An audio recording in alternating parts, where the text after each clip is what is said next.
change a thing. Knew that we'd survive here and all the goodness we would bring. Of this I sing. Everybody swimming in sunshine, everybody feeling fine. Everybody join the front line, ain't nobody left behind. Everybody swimming in sunshine, everybody feeling fine.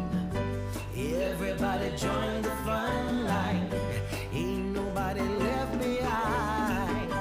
Everybody swimming.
Taking the good with the ups and downs.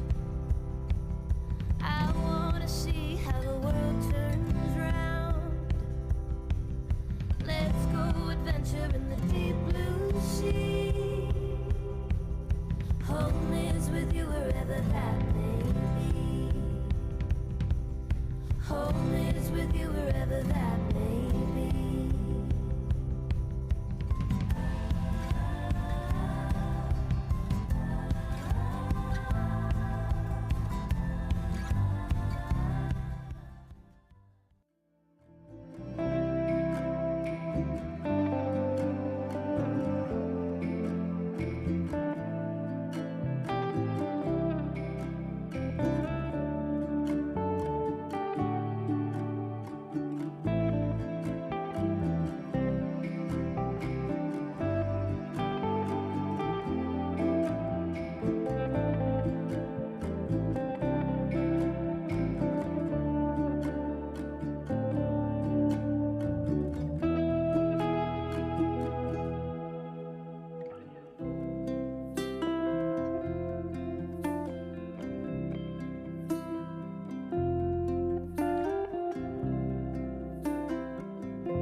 Now that we've arrived here, I would not change a thing. Knew that we'd survive here and all the goodness we would bring. Of this I sing. Everybody swimming in sunshine, everybody feeling fine. Everybody join the front line, ain't nobody left behind. Everybody swimming in sunshine, everybody feeling fine. Everybody join the front line, ain't nobody left behind. Everybody swimming.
the ups and downs.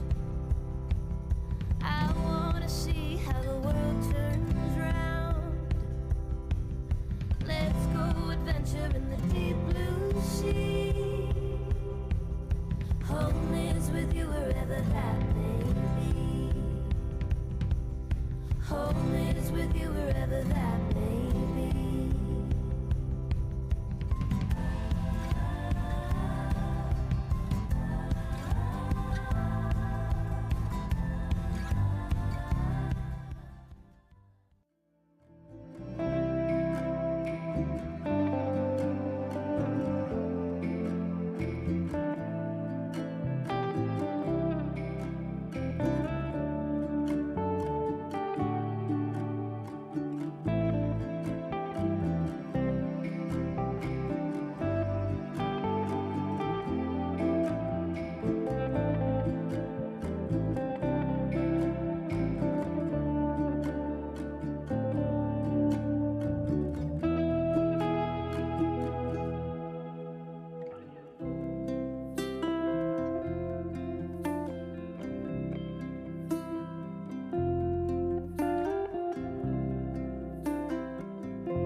Now that we've arrived here, I would not change a thing. Knew that we'd survive here and all the goodness we would bring. Of this I sing.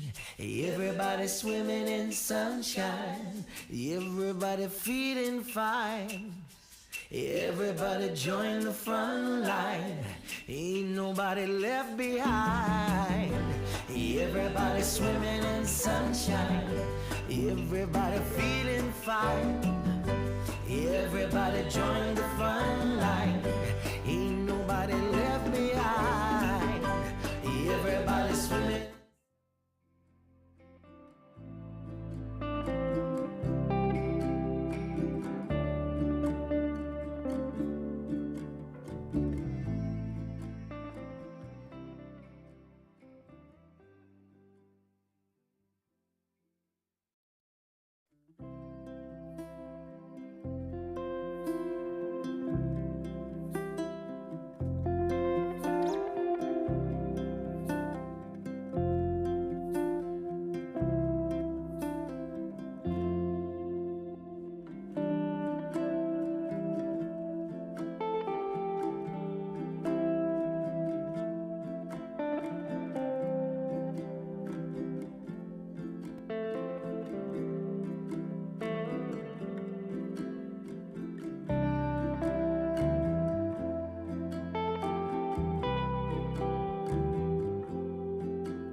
Taking the good with the ups and downs. I wanna see how the world turns round.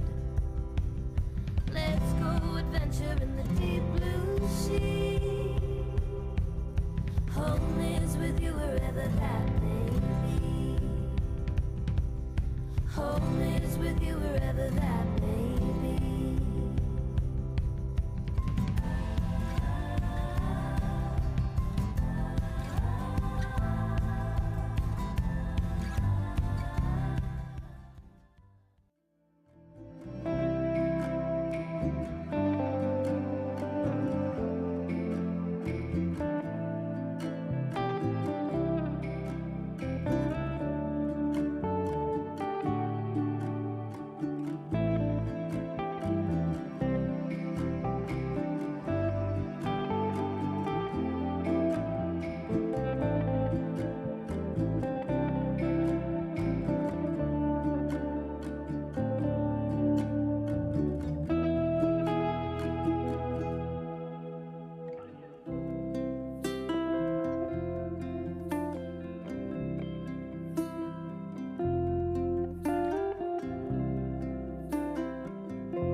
Okay, councillors, I'll bring the meeting to order for our ordinary council meeting of Tuesday the 12th of April. And I'll begin by acknowledgement to country, and I would like to acknowledge the traditional custodians of the land in which we meet today, the Darumbal people, and pay my respects to elders past, present and emerging. I extend the respect to the neighbouring Aboriginal peoples within our local government area, the Gangaloo Nation, the Barada, Kababarara and Yatamarala people, and also acknowledge the Torres Strait Islander people whose land is in the Torres Straits but who live and work on Aboriginal land. Then move to our next point today, and I would like to ask Pastor John Alley to deliver our opening prayer.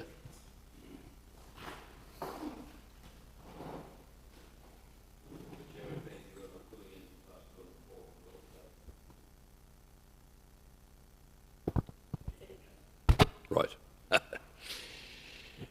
Father in heaven, we thank you for your great love for nations and cities and peoples.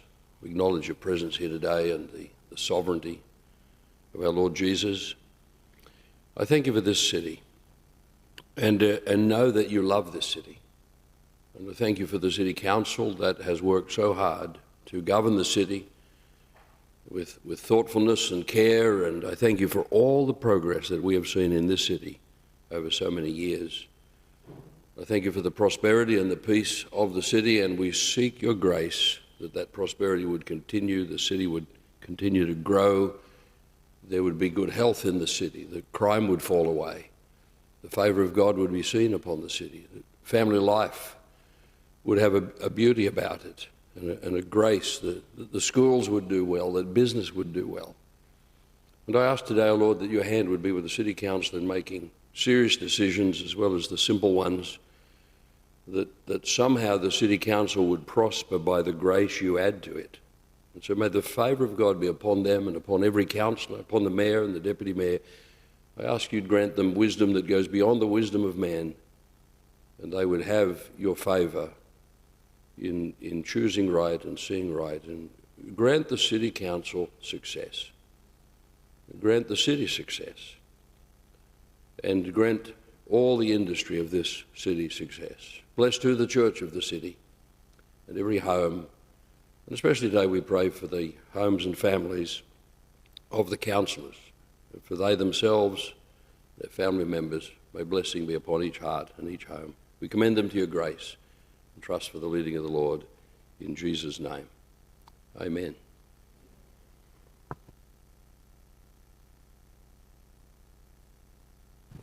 John, you're welcome to stay, but if you'd like, you can sort of also leave us. It does get a little bit boring. Yep.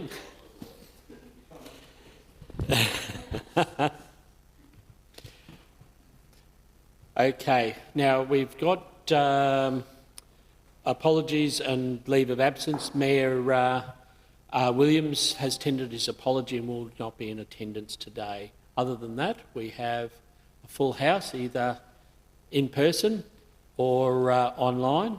So I'm happy to move that the apologies be accepted. Seek a seconder.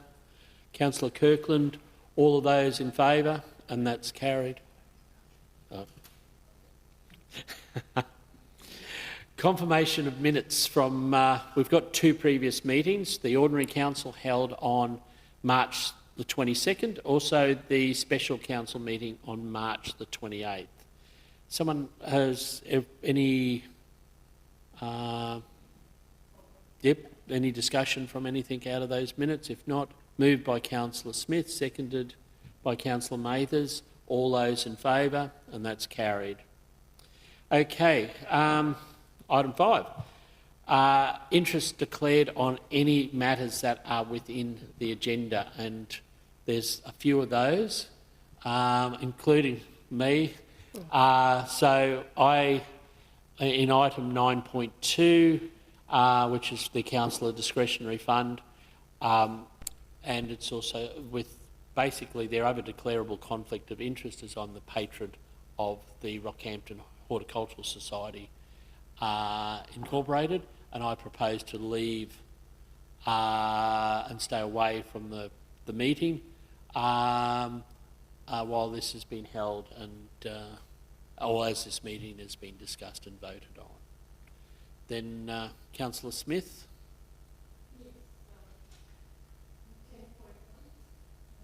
Sorry, 10.1 Community Assistance Program. It's recommended that we give a donation to Rockhampton Tennis Association, and my nephew Rhett McKinnon is employed by Tennis Queensland, they have a close affiliation with Tennis Rockhampton. He's a development officer and closely associated with Rocky Tennis, as I just said. So I'd like to stay away from the meeting when we discuss that item. I'm not sure if we do it in two parts. Oh, yeah, I'm not sure. How are you going to manage that, Mr. Mayor? Okay, next. Oh, just give us a couple of seconds while we've got. We're just waiting for Councillor Wickerson and Councillor Latcham, and Councillor Rutherford. You've also got a interest to declare too. Yes, Mr. Chair. We might do. Just hold. Yeah, I thought we'd wait. Yeah. Councillor Kirkland, Councillor Mathers, you're the odd one out today. Yeah.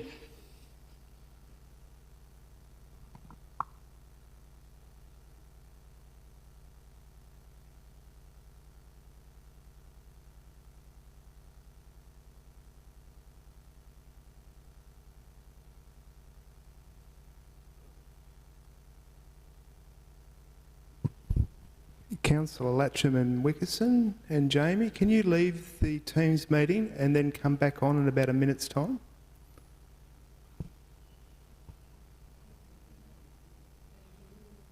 I can't hear us.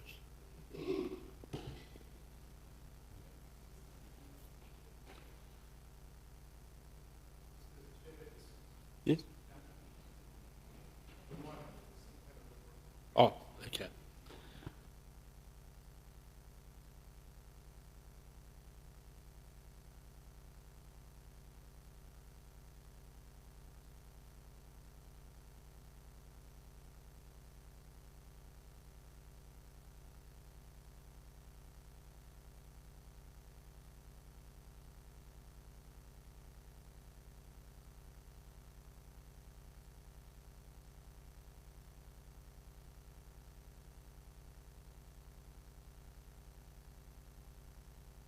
Hey, councillors, I'm just going to call a 5-minute break.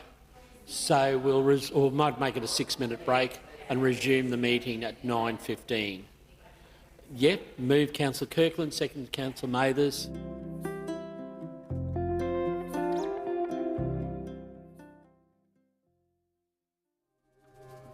Now that we've arrived here, I would not change a thing. Knew that we'd survive here and all the goodness we would bring. Of this I sing. Everybody swimming in sunshine, everybody feeling fine. Everybody join the front line, ain't nobody left behind. Everybody swimming in sunshine, everybody feeling fine. Everybody join the front line, ain't nobody left behind. Everybody swimming.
Home is with you wherever that may be.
Now that we've arrived here, I would not change a thing.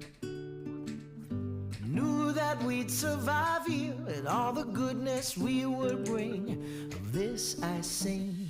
Everybody swimming in sunshine, everybody feeling fine. Everybody join the front line, ain't nobody left behind. Everybody swimming in sunshine, everybody feeling fine. Everybody join the front line, ain't nobody left behind. Everybody swimming.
Taking the good with the ups and downs.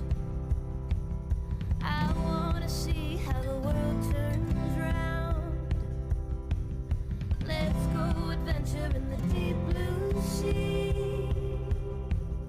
Home is with you wherever that may be. Home is with you wherever that may be.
Now that we've arrived here, I would not change a thing. Knew that we'd survive here and all the goodness we would bring. Of this I sing. Everybody swimming in sunshine, everybody feeling fine. Everybody join the front line, ain't nobody left behind. Everybody swimming in sunshine, everybody feeling fine. Everybody join the front line, ain't nobody left behind. Everybody swimming.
Taking the good with the ups and downs.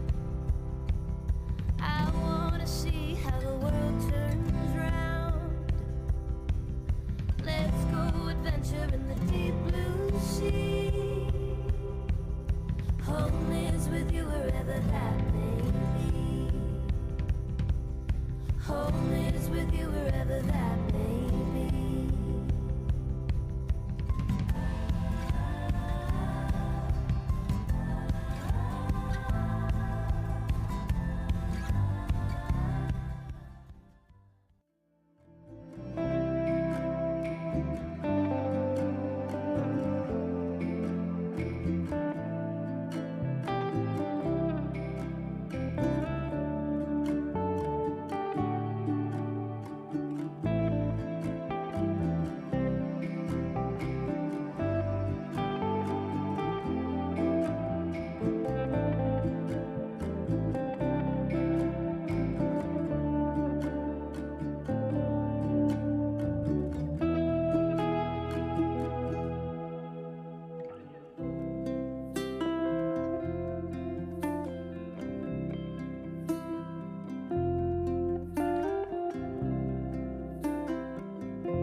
Now that we've arrived here, I would not change a thing. Knew that we'd survive here and all the goodness we would bring. Of this I sing. Everybody swimming in sunshine, everybody feeling fine.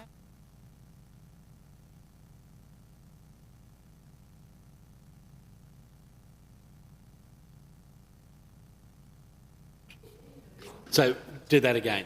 Okay. So we resume the meeting. Moved Councillor Kirkland, seconded Councillor Neighbours. All those in favour?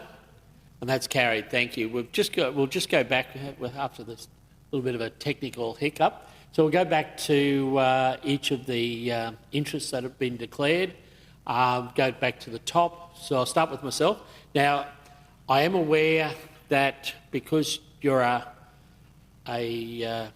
patron of an organisation, technically you don't have to declare an interest, but I've been leaving the meeting over the last quite a number of years, and I just believe, because that's the precedence that I've set, that I would sort of do that again. So I have a declarable conflict of interest, I believe, in council item 9.2 of the Council Discretionary Fund, Rockhampton Horticultural Society, and that I propose to leave and stay away from the place where the meeting is being held while this matter is being discussed and voted on.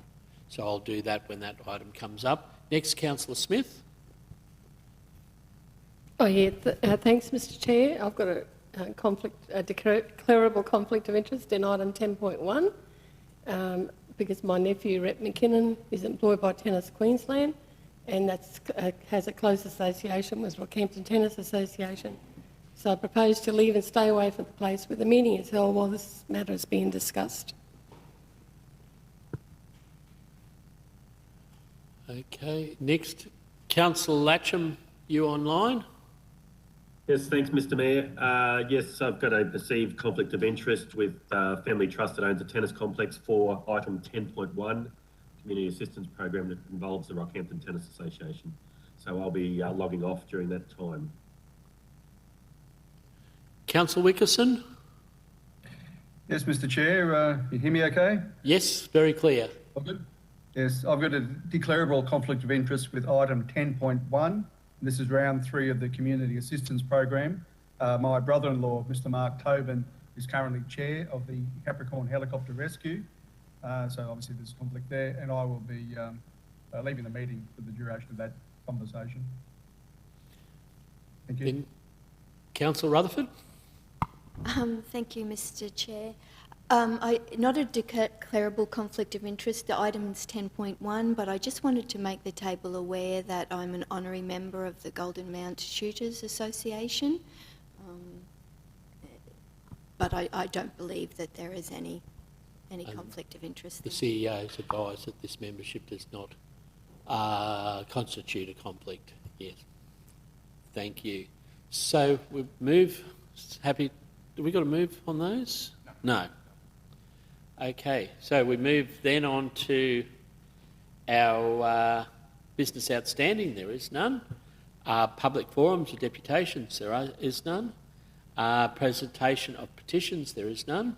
So then we go on to item 9.1, and this is where I will actually leave the meeting while this is being discussed.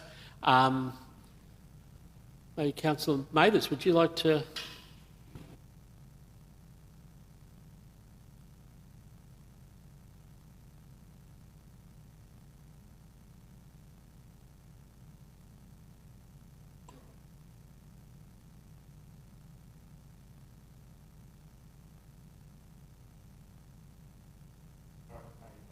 Oh, okay, sorry.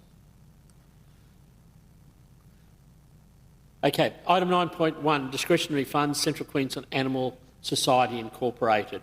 And this is Councillor Mayor Tony Williams, $50, myself, $50 and $500 from Councillor Grant Mathers. Any discussion on that? If not, someone happy to move? Councillor Smith? Seconded Councillor Mathers. All those in favour? And that's carried. Okay. 9.2. Now, this is the one I'm going to leave the meeting. Councillors, I'd like to move that Councillor Mathers just chairs that meeting for that moment. That's Councillor Smith. There. All those in favour? And that's carried. I'll leave the meeting now.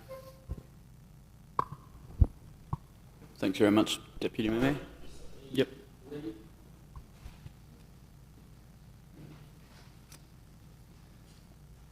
All right, we all good to go? All right, thanks very much, everyone. Just looking at item 9.2, which is the summary of Councillor Neil Fisher is seeking approval from Council to donate $200 from his Council Discretionary Fund to the Rockhampton Horticultural Society. Has anyone got any questions or discussions about that? If not, happy to move. Councillor Smith, seconder. Councillor Rutherford, all those in favour? That's carried unanimously. Thank you very much. We'll get Councillor Fisher back in and move on. So go on to get a cuppa.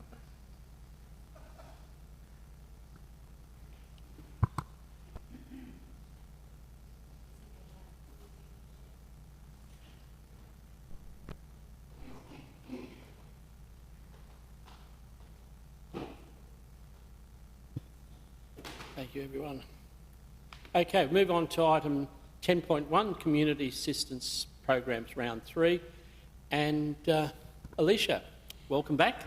Oh, So, Mr Chair, given that there's a number of conflict of interests for this item, do you want to move the motions separately? I was going to ask Mr CEO if actually we could pull those items that Councillor Smith, Councillor Latcham and Councillor Wickerson all at the same time.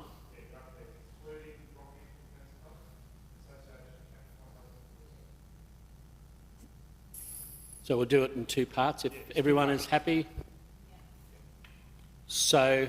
Okay, so speaking generally then, councillors, so this is round 3 of the Community Assistance Program. We had a total of 19 applications received.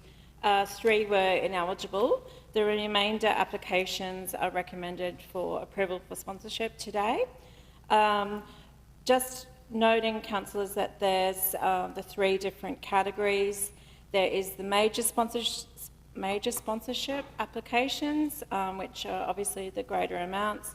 The minor sponsorship scheme, which is for the smaller type events, and then our community grant scheme, which goes towards the improvement of the facilities. I'm happy to take any questions around the individual grants or... Maybe at this stage we might actually split so that the councillors who have an interest, if you will leave the meeting now. No, we'll do the bulk first. Do the first lot, okay, and yes. then we'll do the different ones. Excluding the Rockhampton Tennis Association.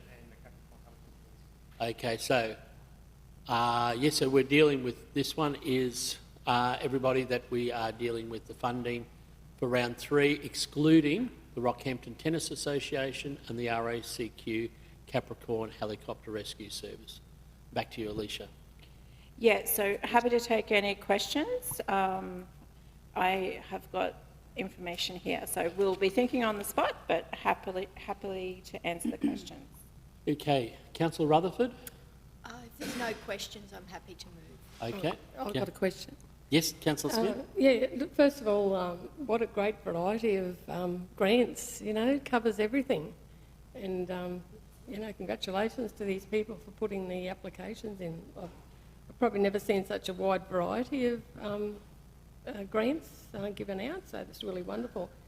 Just the question, and I've got no problem with it, the dance festival, would that be mainly the hire of the Pilbeam Theatre? The last one it is? Let me just check that, councillor.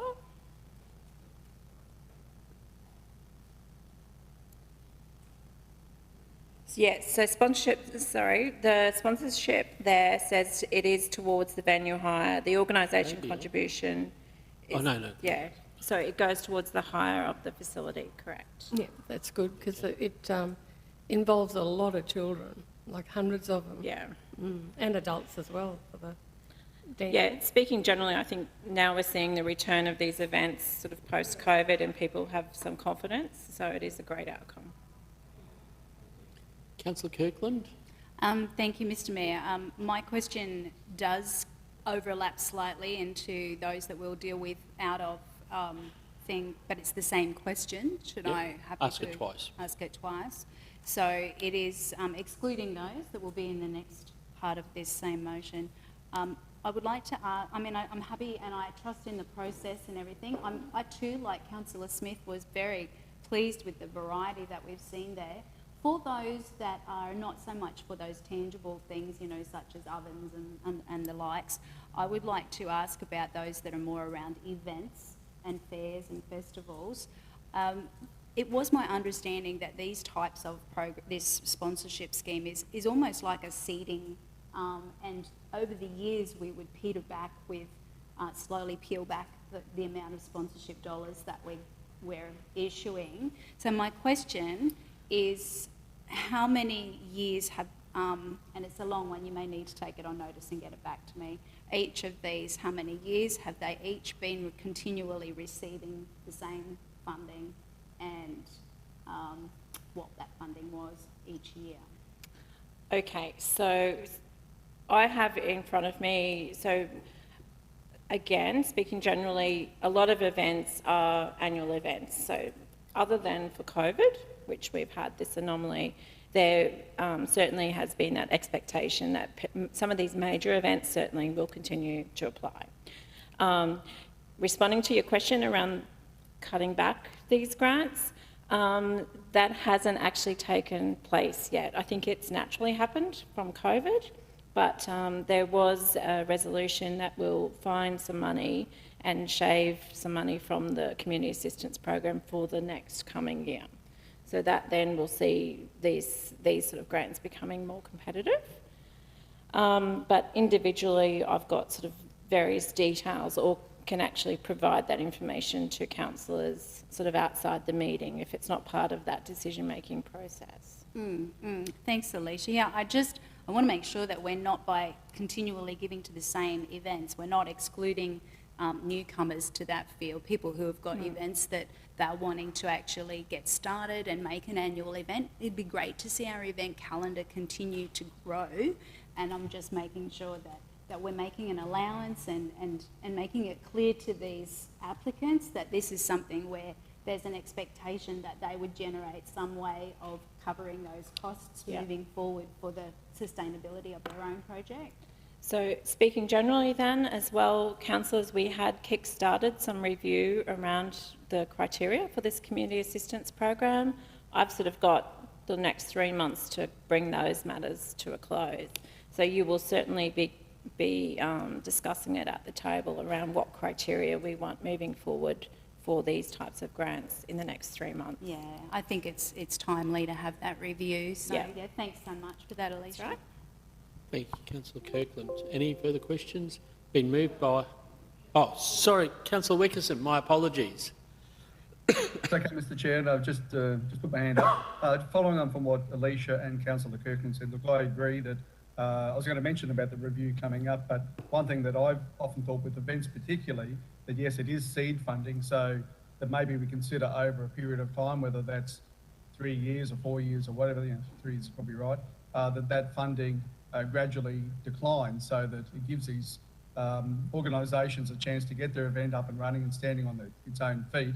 But then over that period of time, the funding declines down to a minimum amount, maybe just or zero, and then that frees up some money for other organisations to seed their brand new projects. So my own view is that these events should eventually become self-sustaining, and if they are going to keep requiring our funding to survive, well, they're probably never going to be successful. So I think that's one thing that we should feed into the mix when we look at that review.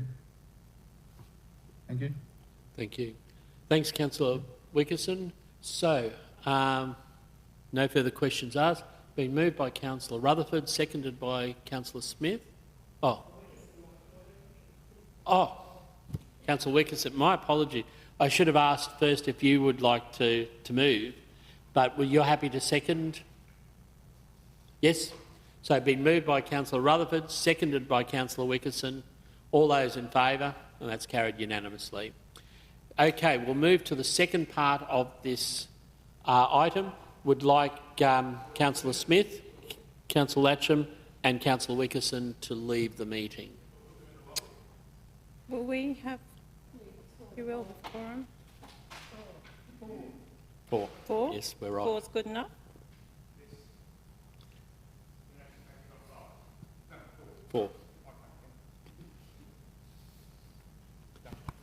Okay, Alicia, back to you.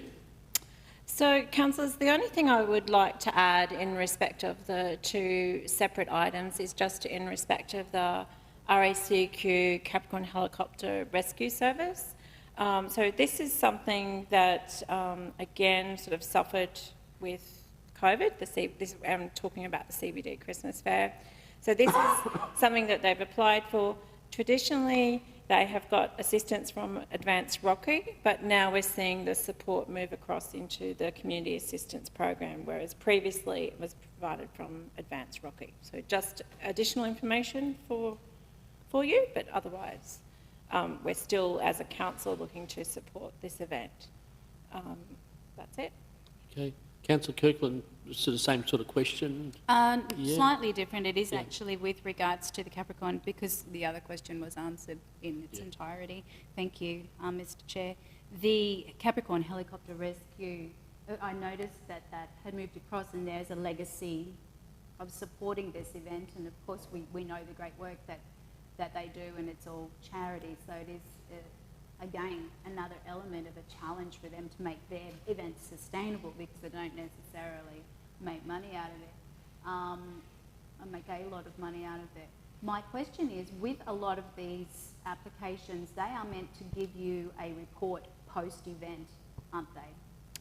Certainly they are, and in terms of the acquittal of the funds, there is an expectation that report as well as some actual costs be received, yes. Yeah, so my question is, have you received those reports from these larger grants that are being handed out today, including CAP Helicopter?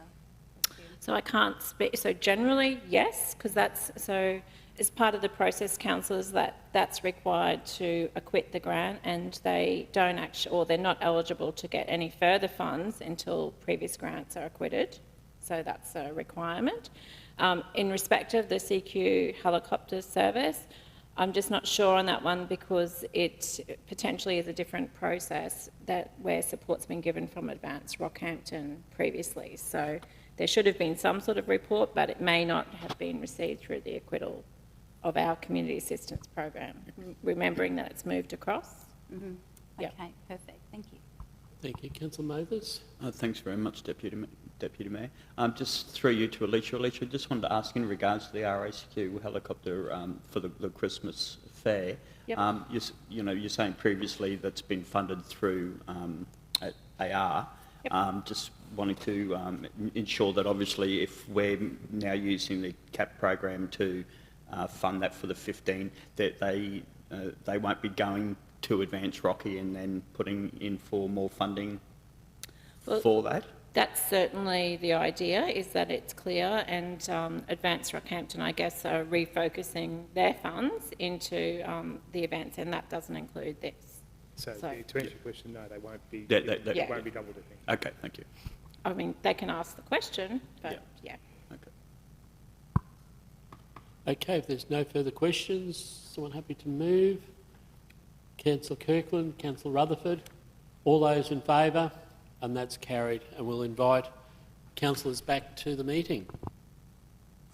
Thank you, Alicia.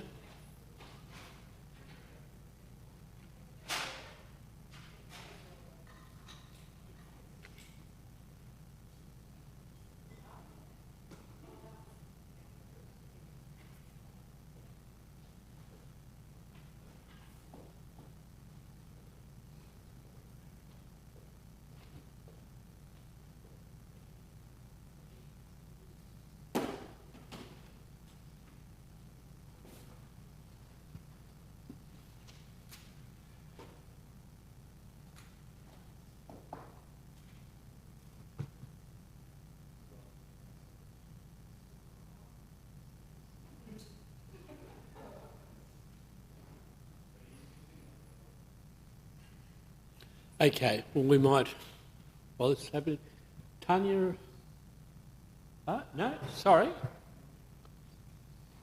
Amanda.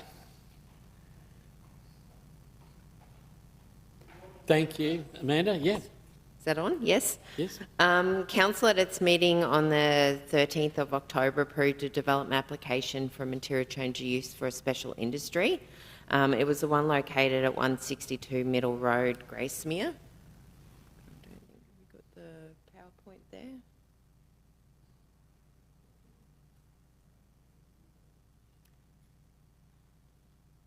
Let's go to the next slide. Yep. So yeah, that's the location. Now the applicant now wishes to negotiate on the conditions of approval. The following changes are proposed. So condition 3, they want to payment of a contribution as an alternative to constructing the roadwork. So we've negotiated that outcome with them. Condition 4.4, the western vehicle access to be constructed at the stage where road train use is required. And condition 10.3, the removal of the requirement for a concrete block wall as the site is already bunded and bunding is in place. So I'll just take you, so there's the proposed, the proposed site plan. So they're not making any changes to the site plan or anything. It was just that they wanted to negotiate some of those changes to those conditions, as I mentioned. So therefore, the applicant's changed representations are considered reasonable and is recommended for approval. Okay, questions. Councillor Smith is the councillor for that division.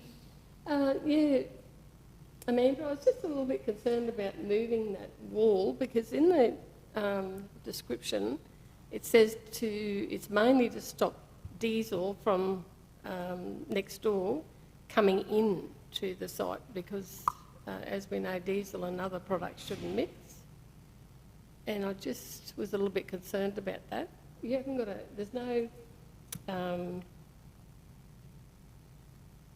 like plan of artist's impression of that wall, I suppose. Through the chair, yes. So you're referring to we put an additional condition on there about putting the extra concrete wall in.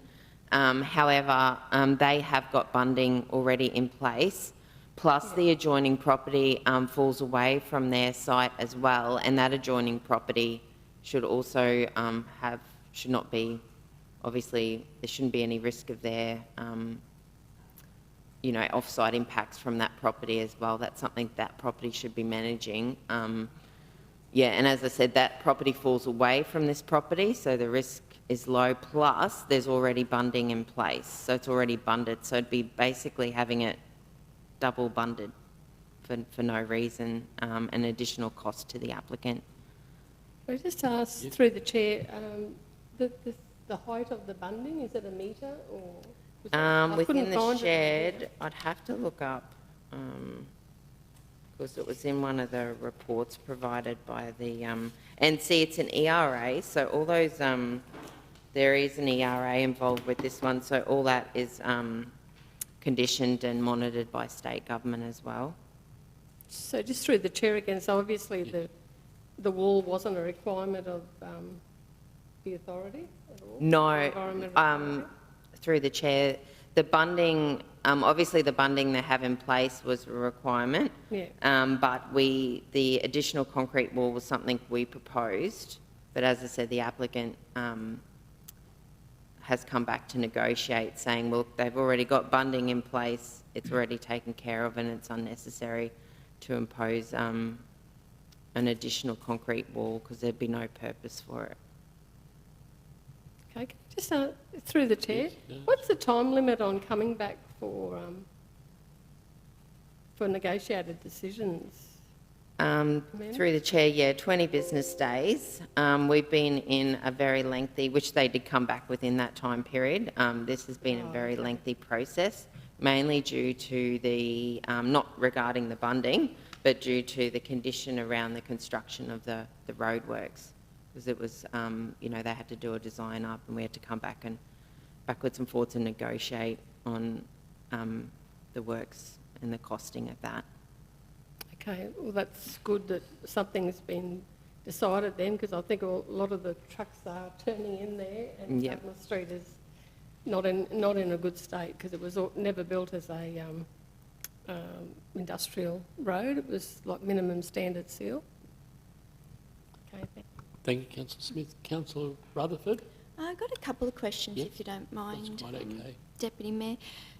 Amanda, the first one is about that concrete wall as well, and you probably touched on it just a little, that the condition was put in there So why was it put in there? I wasn't the assessment manager at the time, but it probably was put on at the time, having concerns for the neighbouring adjoining lot. Yeah. And the reason I ask, if Tanya, just 1 minute, because something's triggering me that this was quite a, it was controversial and it was quite tough at the table, and that concrete wall may have been one of those things that, you know, we put in place to try and, I guess find that, that happy medium, and that's by taking that out, you know, are we going against something that we had put in place to try and appease concerns? Does that help, Tanya? Yeah, through the chair, I was the one who actually put that condition on there. Yeah. We weren't aware of the topography of the Emerald Carrying Company site at that stage, but I'm confident that it actually drains away from the site, not into the site. So I think the chances of having a spill from Emerald Carrying Company going into the proposed site, I don't think that will be an issue, and that's why we're happy to remove that condition that had the extra wall there, because it is bunded where the chemical manufacturing is. So even if diesel did come in, it wouldn't actually get to within the property. Okay, and then the other one is when we do the work, when there is a contribution paid and we do the work, do we ensure that that contribution is enough for us to do the work? Yeah, through the chair, when they will do a costing up, and the engineers would review that costing to make sure that money covers the cost of those works.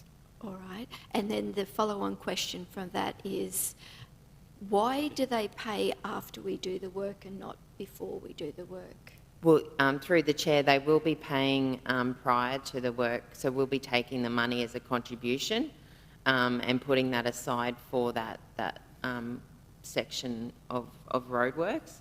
And when obviously that roadworks is undertaken, then council would use that money then to go towards it. So sorry, I'm just a little confused now, because the report says that the payment must be made, blah, blah, blah, in full, made at 2 years from the date of the approval or when the works are completed, whichever is sooner. Yeah, so if the works is completed prior to the 2 years, then we ask for the payment, because obviously we need the money to undertake the works.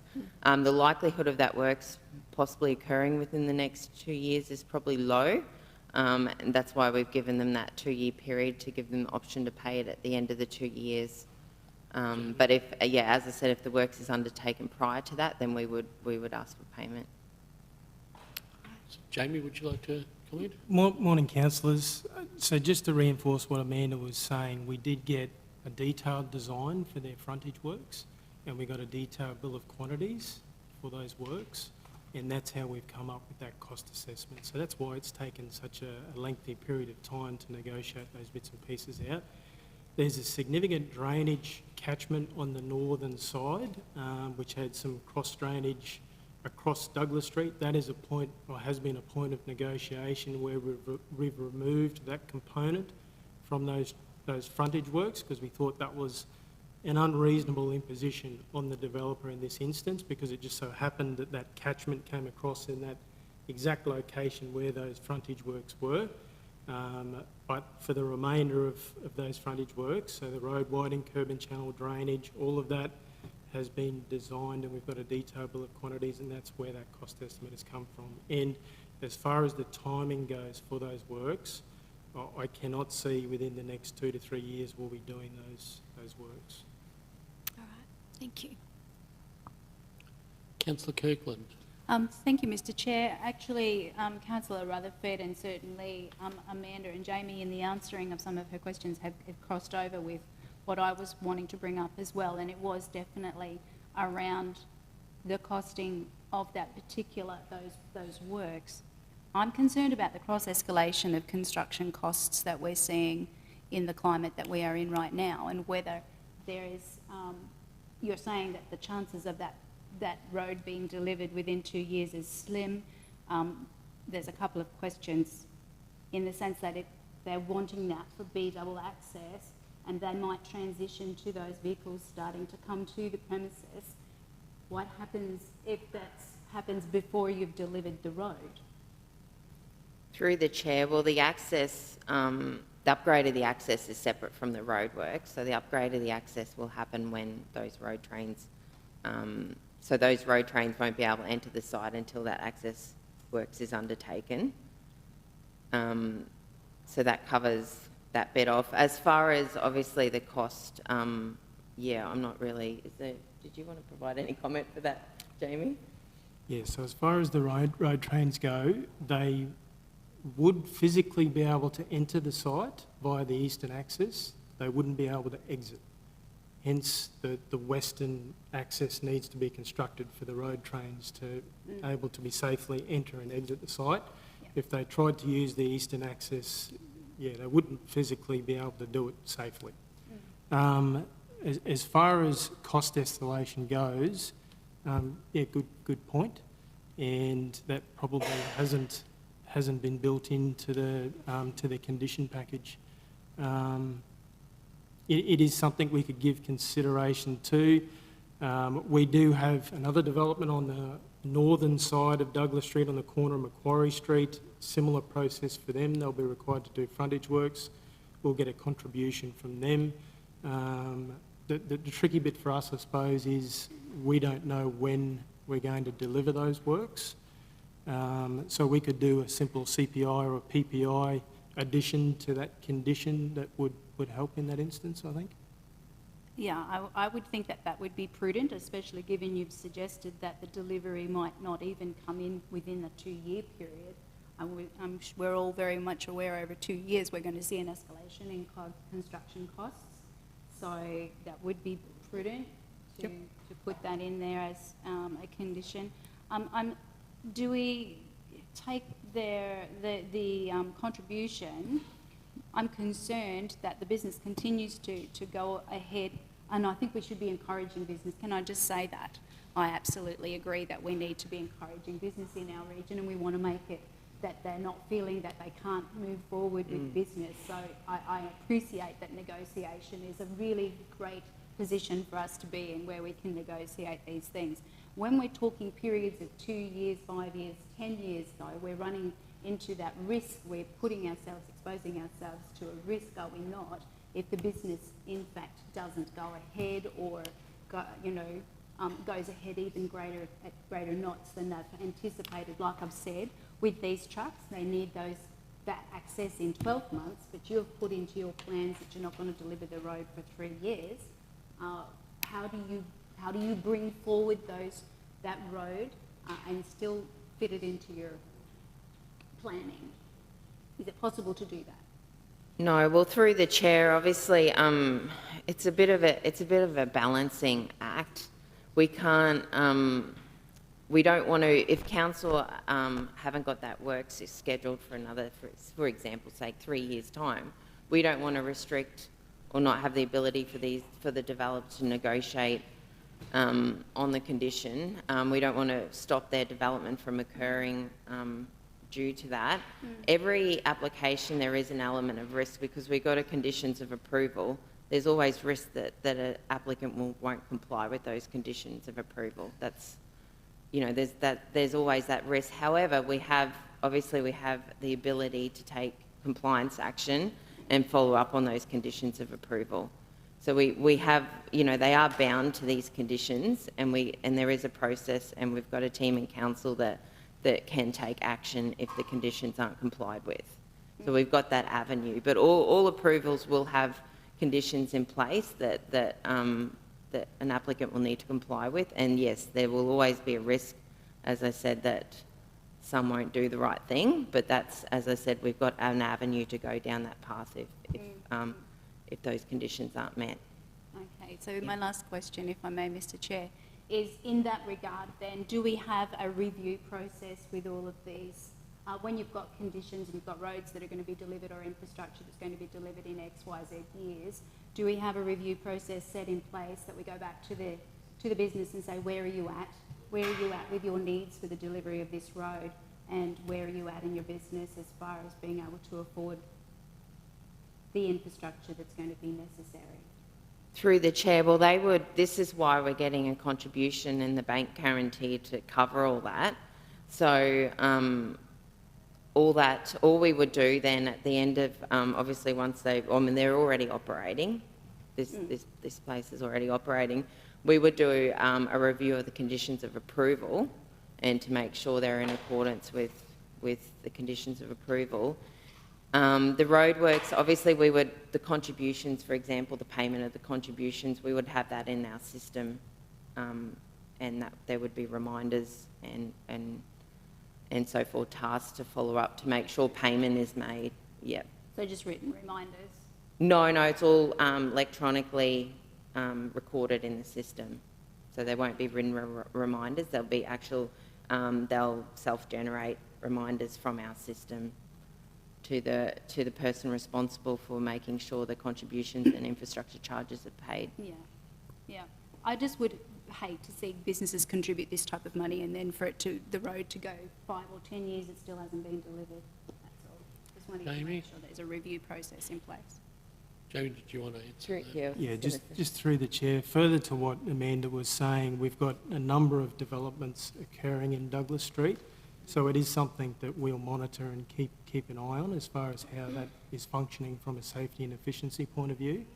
So whilst there is a process as far as pathways might go, it's more an informal process as far as monitoring how that network is functioning.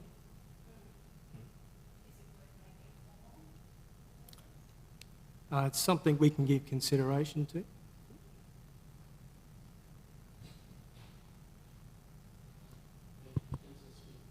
Oh yeah, just with condition 6.3 about must be connected to council's reticulated water network, and they want to give a contribution rather than do the work. But in the conditions it says that when the liquid comes into the yard, it's mixed with potable water. So I just wondered what they were doing in the meantime, like where are they getting the potable water if they don't have water to the site. And I think when we were discussing this, when it came to the table, the risk of a fire and, they need the water for that purpose. And Through the chair, we will be, so we have requested that condition isn't being changed, so they will be required to connect to the reticulated water. They're actually going to speak to a neighbouring property. I think there's some negotiations happening there. I'm not sure what they're using on site at the moment. As I said, because they are already operating, but we have got that condition in place to ensure that they do get connected to reticulated water. Yeah, just through the chair, I know some houses in the special management area, used to be Precinct K at the western end of Douglas Street, have requested to be connected to water. They badly want it, and I just, but until if we haven't got the money in the budget, well, we can't do any of that to help the whole street.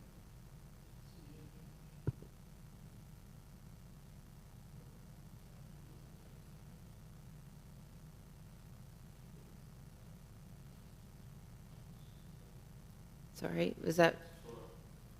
Yeah, it's not related to this application, so I can't, yeah.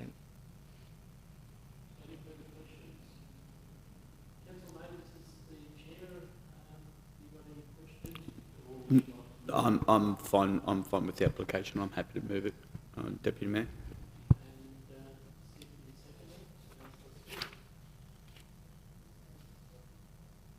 Yep. Okay, any further questions to Councillor Wickerson, Councillor Latcham? No, if not, okay, it's been moved by Councillor Mather, seconded Councillor Smith. All those in favour? And that's carried unanimously. Thank you. Thank you. Thank you, Amanda. Good morning, Brendan.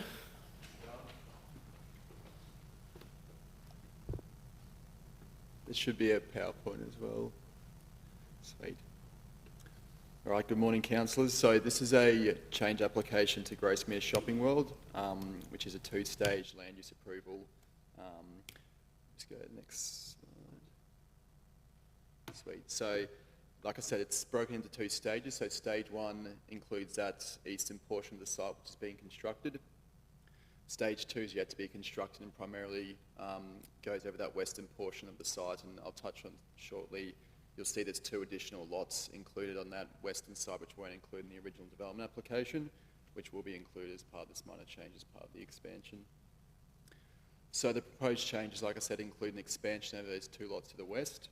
There'll be a slight increase in the gross floor area of the shopping centre by about 5%, or about 857 square metres.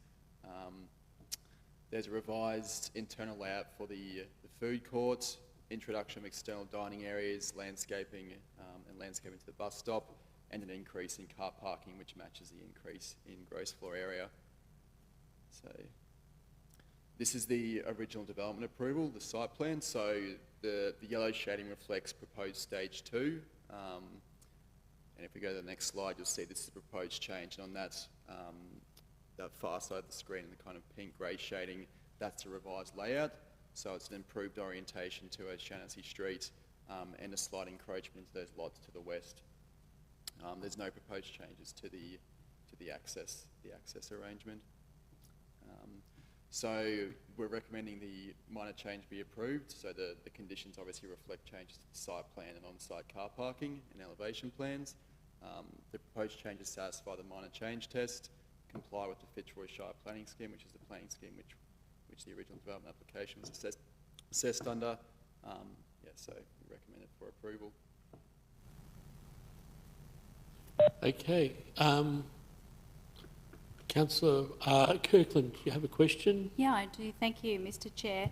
It's really just around the project, not around the change in essence. Just wanting to ask, how does council normally pass this through to TMR when there's things going on, the major works and everything that are happening there at the moment, so that there's no replication or interference even with the works that are going on there?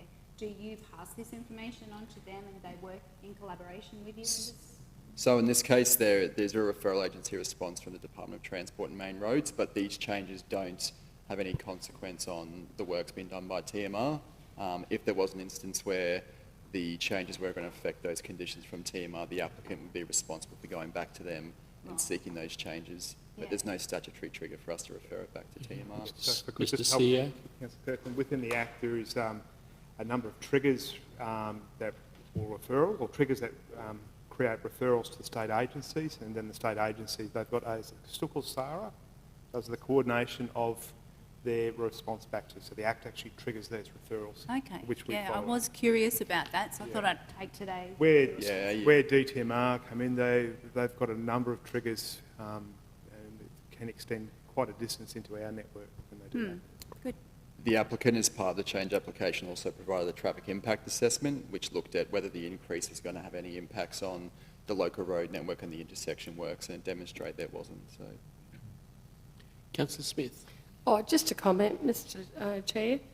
Great to see this happening. Hopefully the community wants stage 2 to happen, and I'm glad to see all the car parks, because I'll guarantee you can go there on a Monday or Tuesday and not get a car park. I think Councillor Kirkland had that problem. So yeah, really good news. Thank you, Councillor Wickerson. Well, thanks, Mr. Chair. Through you to probably Jamie, I think. And I know it's probably outside this particular application or change to the application, but I expected there might be some more pedestrian traffic enticed over from the school to the shopping centre with this development.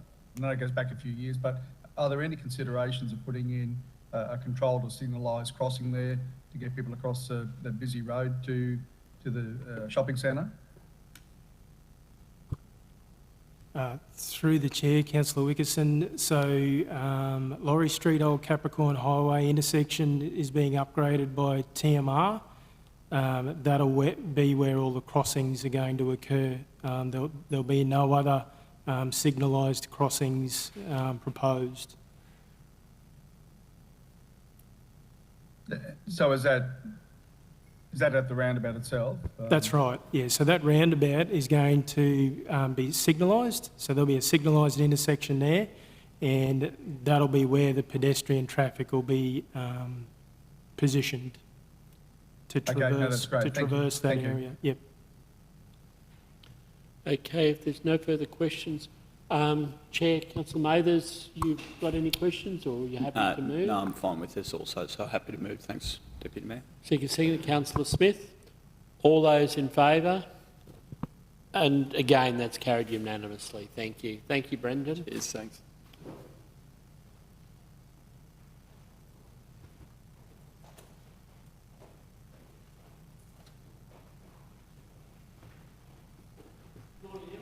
Good morning, Deputy Mayor and councillors. Through the Chair, for your consideration this morning, I present a proposal received from the Local Government Association of Queensland for Council to opt in to a mutual access arrangement for use of facilities at Parliament House, and likewise for members to access facilities here on council premises.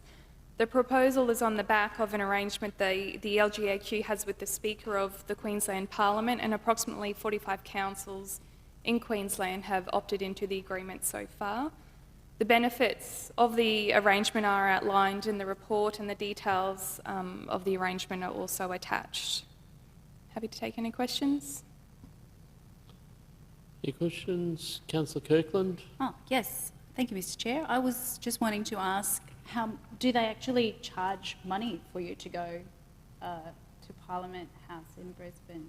No, so there's no cost involved with this agreement. No, prior to the agreement though? Through the Chair, my understanding is there is no cost involved. Previously, when we have gone, we have been accompanied through one of our local members. Damon? I can perhaps, through the Chair, indicate unless Council were to engage in this mutual access arrangement, councils don't ordinarily have access to parliamentary facilities there at Queensland Parliamentary House. So there's no charge, but we don't have access. So ordinarily, where we have, where we've previously looked to conduct meetings there in Brisbane, there have been either hire of other facilities or otherwise conduct meetings in public spaces, coffee shops, things like that. So the benefit of this particular arrangement is that if mayor or councillors are undertaking official council business there in Brisbane, we do now have access to facilities there at Parliament House at no charge to council. Obviously, the flip side of that is making available where we have vacancy and availability, similar meeting spaces here at council for MPs to do their business when they're here in Rockhampton. Yeah, no, thank you for that, Damon. Thank you, Emma. I was just curious because the wording in the document led me to think that they must charge money. So Councillor Smith's agreeing that that was the way it read, so I was curious. I thought, oh, that's interesting, they charge money. This deal was struck and set up, I see, through LGAQ last year, late last year. It's taken a while to filter through to us. Was there a delay for any reason, or is that just normal? Damon, do you...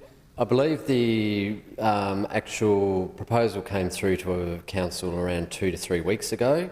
I have no recollection of us previously receiving a similar proposal from LGAQ. I did note that there's obviously with 45 other local governments that have already signed up, and this has been somewhat dated. Whether or not there's been something that had been sent to council at somewhere along the line and has been missed, I can't probably comment on that. September last year. Yeah. I can, no further question, I can see the boardroom at the airport being a very popular request for a meeting spot with state MPs. I think that's one asset that we do have, that quite often there the members could actually have access. Councillor Wickerson. Thank you, Mr. Chair. I had a question, and I was happy to read in the actual documentation around caretaker period, both our caretaker period for local government election, but also when the state government go into that caretaker mode, because I'd imagine without that proviso in there, it could get a little bit out of control around about that time. But one thing I wanted to clarify, or seek clarification on, is the intent for when, for example, Mayor and the CEO go down to Parliament House to meet with ministers or senior staff of the government, or is it, and vice versa, when state members might come to Rockhampton to meet with us, but does it also include meeting with other external parties? A state member might want to meet with Durumble Enterprise or something. So does it include meetings with other people other than the equal representatives? You know what I mean? Mr. Sear or Emma? Yeah, through the chair. So in the agreement, it outlines that the members are able to access council premises to undertake any of their duties as members of Parliament, and then likewise for us as local government representatives to undertake any duties within Parliament House. Previously, when we have gone to Parliament House, we have had meetings there that may have gone across a number of hours throughout today, and this sort of enables us to have a facility, a space to use, rather than relying on our local member perhaps to be waiting in their office. We do have our own space to while we are in Brisbane, and it is based on what we would require as reasonable access. So there are rules there around unreasonable access, so they would not be requesting to use chambers, for example, or undertake events for which we would perhaps not normally hire out council premises for. And if they were to do so, there would be the normal fees and charges associated with that. No, I think it's a good arrangement, and I don't think it would supersede any other normal security arrangements or a range of other things. It just gets rid of one little probably clumsy hurdle that we've had. And I know getting access, particularly to Parliament House in the past, has been difficult. I think you need to be hosted by a member, whether it's your local member or someone else. So I think it sort of makes just the process a bit more cooperative. So I think it's need to be supported. Thank you. Okay, no further questions. I'm happy to move. Seek a seconder. Councillor Kirkland. All those in favour? And that's carried unanimously. Thank you, Emma. Okay, move on to item 10.5, Workers' Memorial Day.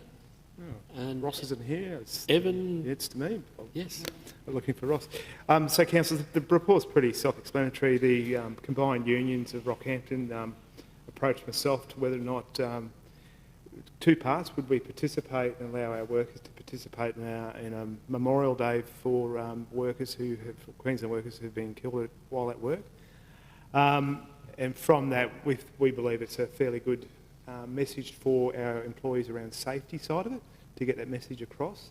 So there has been a $1,000 donation for that one, and that's mainly towards a small get-together on the way through. The other one that they did request was a small memorial be erected within Kershaw Gardens. And I do recall that over some time there has been a discussion around what is Kershaw Gardens and memorials and that. So that's hence why it's come back to the council table for that discussion around. So. Thank you, Mr. CEO. As Chairman of Parks, Councillor Rutherford, this sort of kind of crosses into your portfolio area? Yeah, it does, and I guess I hadn't thought of it in that regard. And firstly, can I say I applaud this, and I think it's good that we support it. Do I think Kershaw Gardens is the place for it? No, I don't. I actually think the grounds here is probably the place for a memorial for workers. This City Hall represents, I guess, the organisation. It represents the heart of council. So to me, this is where the memorial should be, not at Kershaw Gardens. It's just to help, Mr. Sear. It's through the chair. It's just not for council workers. It's for the workers generally from across Queensland. I understand that. Yes, and I get that, but I think the council probably, if you're looking at where represents, you know, workers as a whole, then, you know, City Hall is probably it. So I think here is a better location than Kershaw Gardens.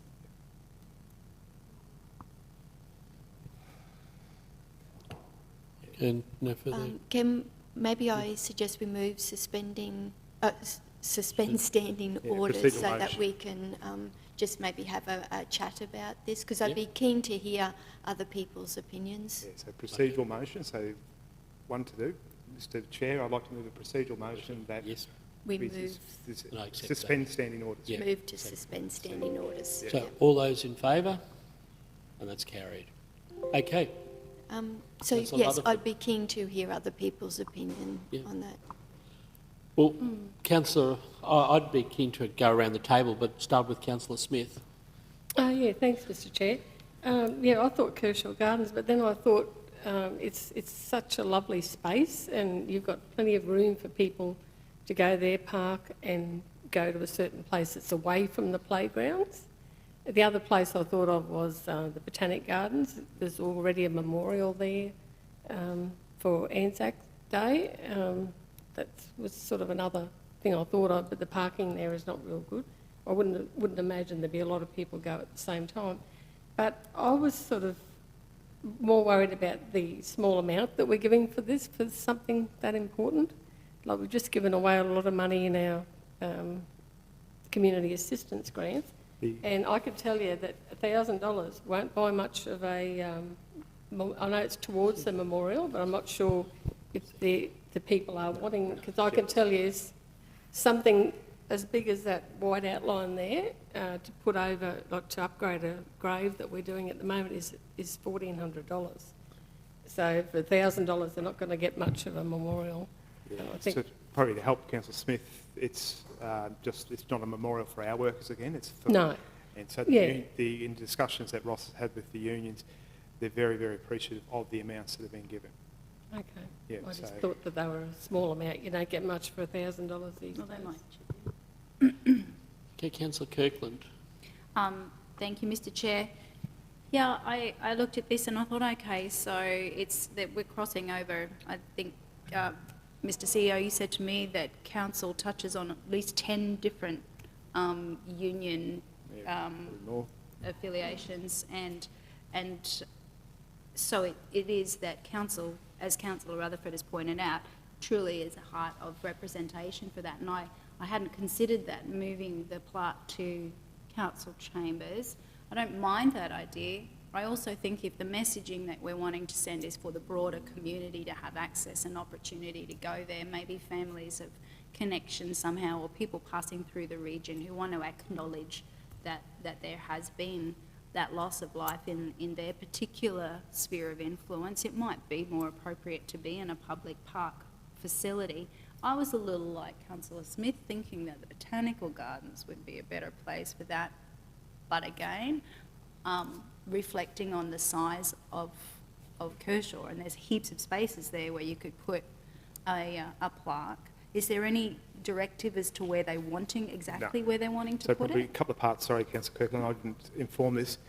We have stated back to the combined unions that we won't have time this year to actually go through and actually erect a memorial or contribute towards that, and that would be a discussion from for the 23 event, not the 22 event. Again, we have been approached, so they would like to have the event at Kershaw Gardens, and I think probably if the event for 2022 goes ahead as they planned, I think there's further discussion for the 23 memorial can continue over the next 6 months to find out what suits them, because they're happy to have that discussion with us, but we just won't have time for this current year. Well, we're not running it, so the combined unions are running it. So we can go back with in relation to discussions around where we can put that. So that's not a. Yeah. I know from when we did the Kershaw Gardens redevelopment, there was discussions around.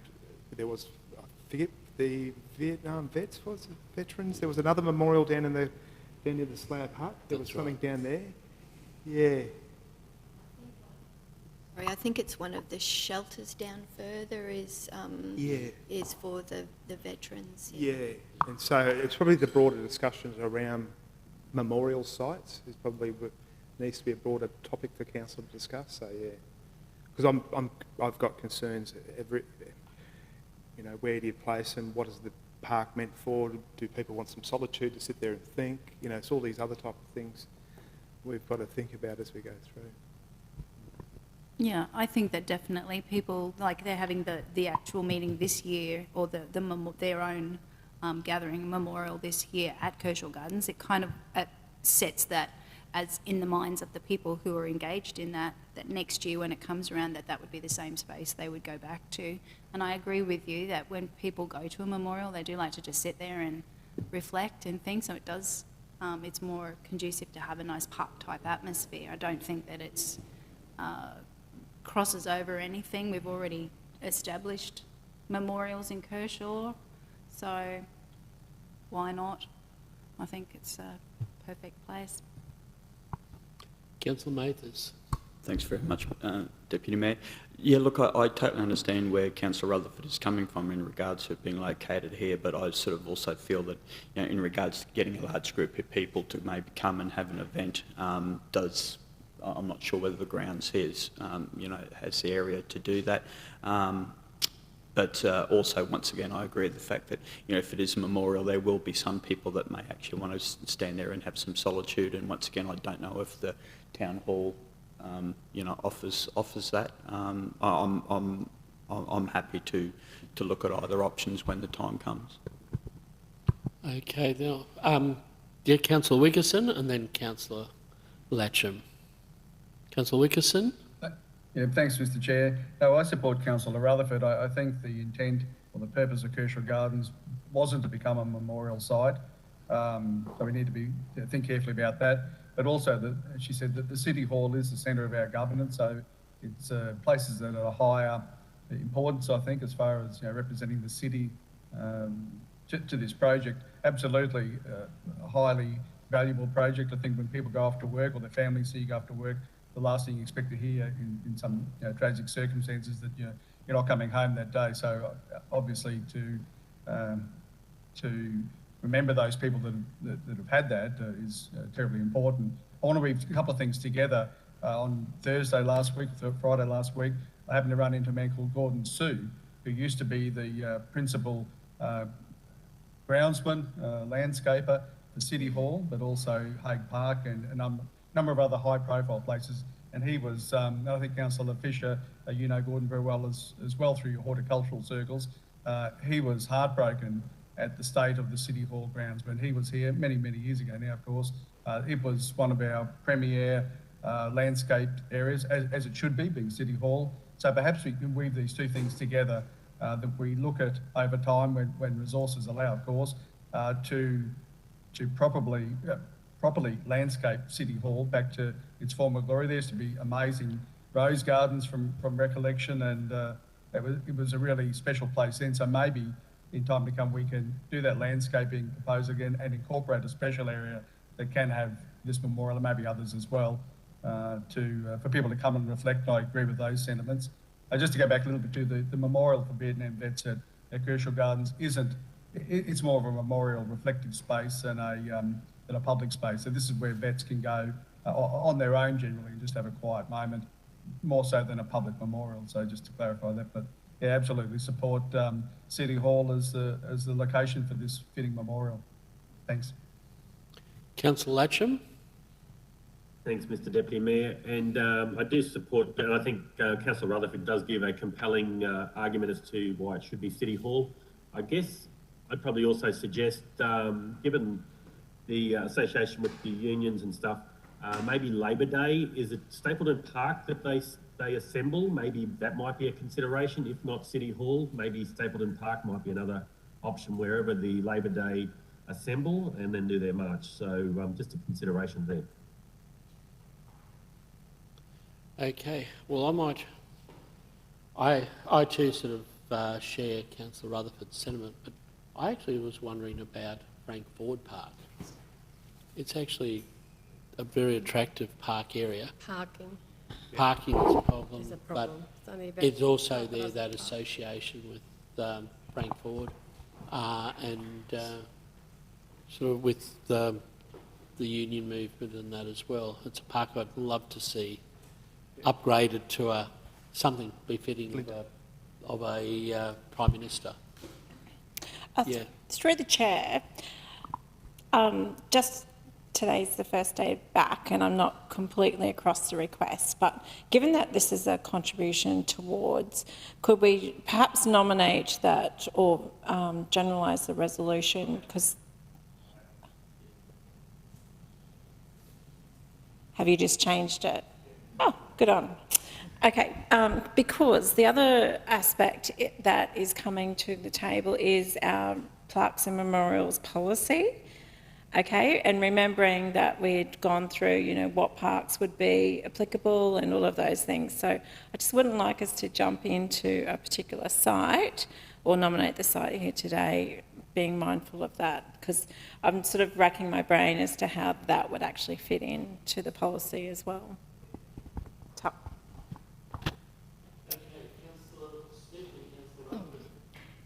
Yeah, thanks, Mr Chair. I think if we're saying, you know, people are going to come and reflect, probably will be a lot of parents of people that have lost their lives if they live here in Rockhampton.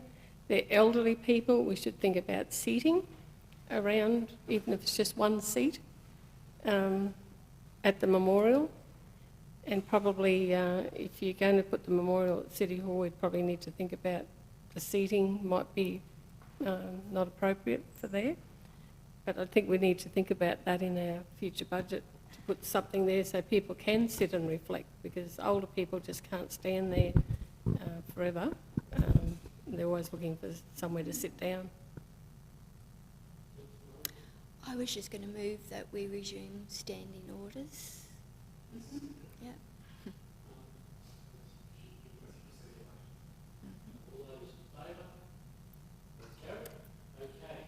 And if I could move the alternate recommendation, please. Yes, thank you.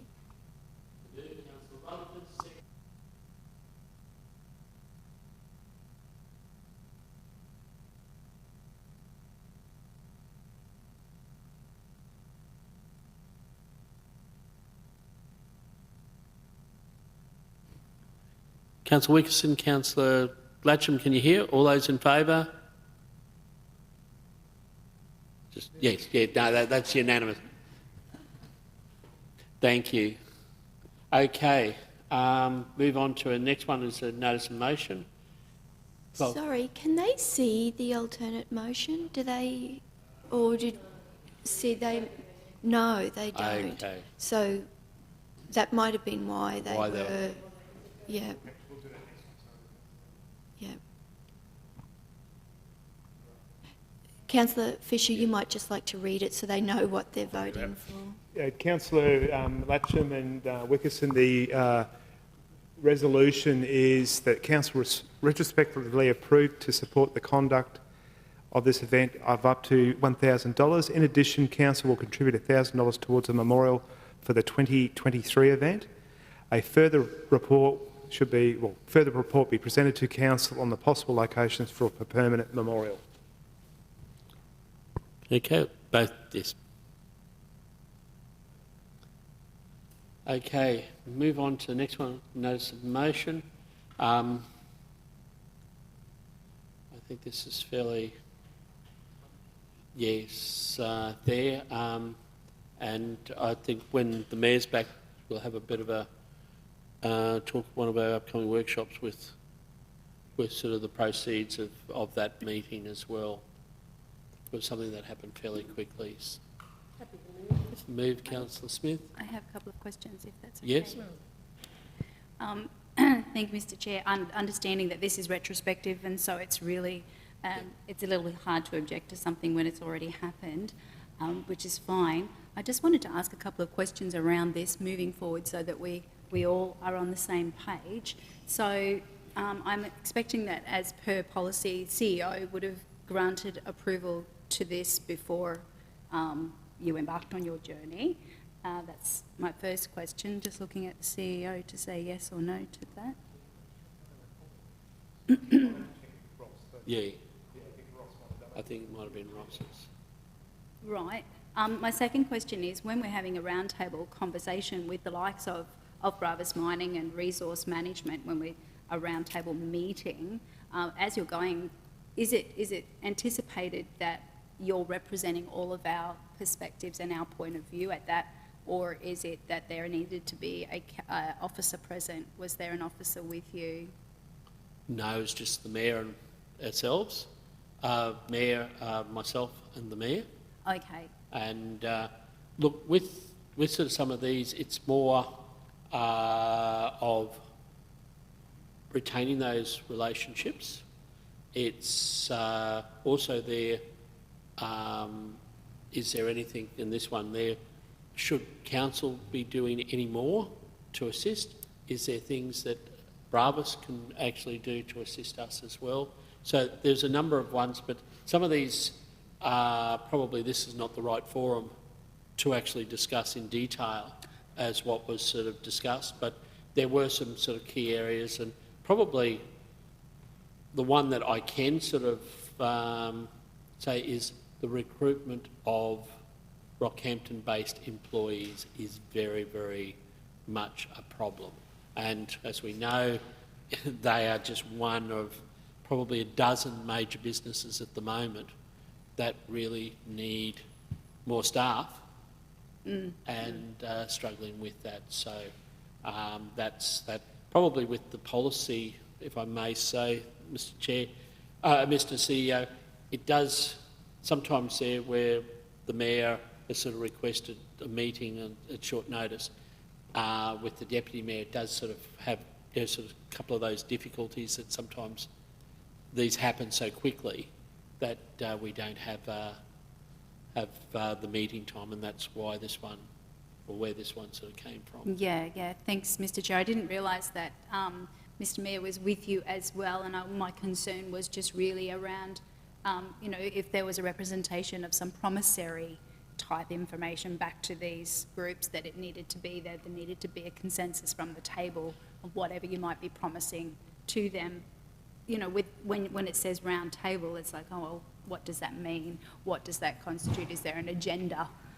So whether or not, because each one of us go away to things and we go to different meetings, and it is always that we would represent our own personal perspective rather than all of the table. No, that's probably quite the opposite there. When you're going like these, you're actually representing council. So if I could, Mr. Mayor, yes. Mr. Chair, effectively when council appoints a councillor to an organisation or representations of it, it is to take the perspective of the council along to that that meeting. So, for example, the Mayor at CQ Rock tries to take on all the boards of the, I won't say the interpretation, generally speaking, what the direction of that table would be at that point in time.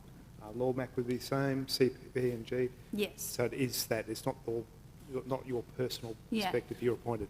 I understand that, Mr. CEO. Yet with all of those things, there's already been a consensus at the table for that representation to be had. So we've already said, yes, we acknowledge you're going to go and represent, whereas this was a spontaneous thing, and I was just curious around that. And I did have one last question just around expenditure, because it is retrospective. It did say that there was $95 there, but what was the total expenditure at the end of the day? Was there an amount? Damon, maybe? $95. The whole thing cost $95. So the event and the travel and the meals was paid for by yourselves?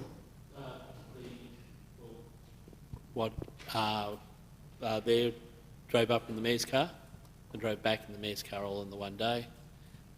So on my behalf, there was just the luncheon and that, so it was sort of something that we combined the car. Yeah, that's okay. It just didn't quite read that way. Thank you.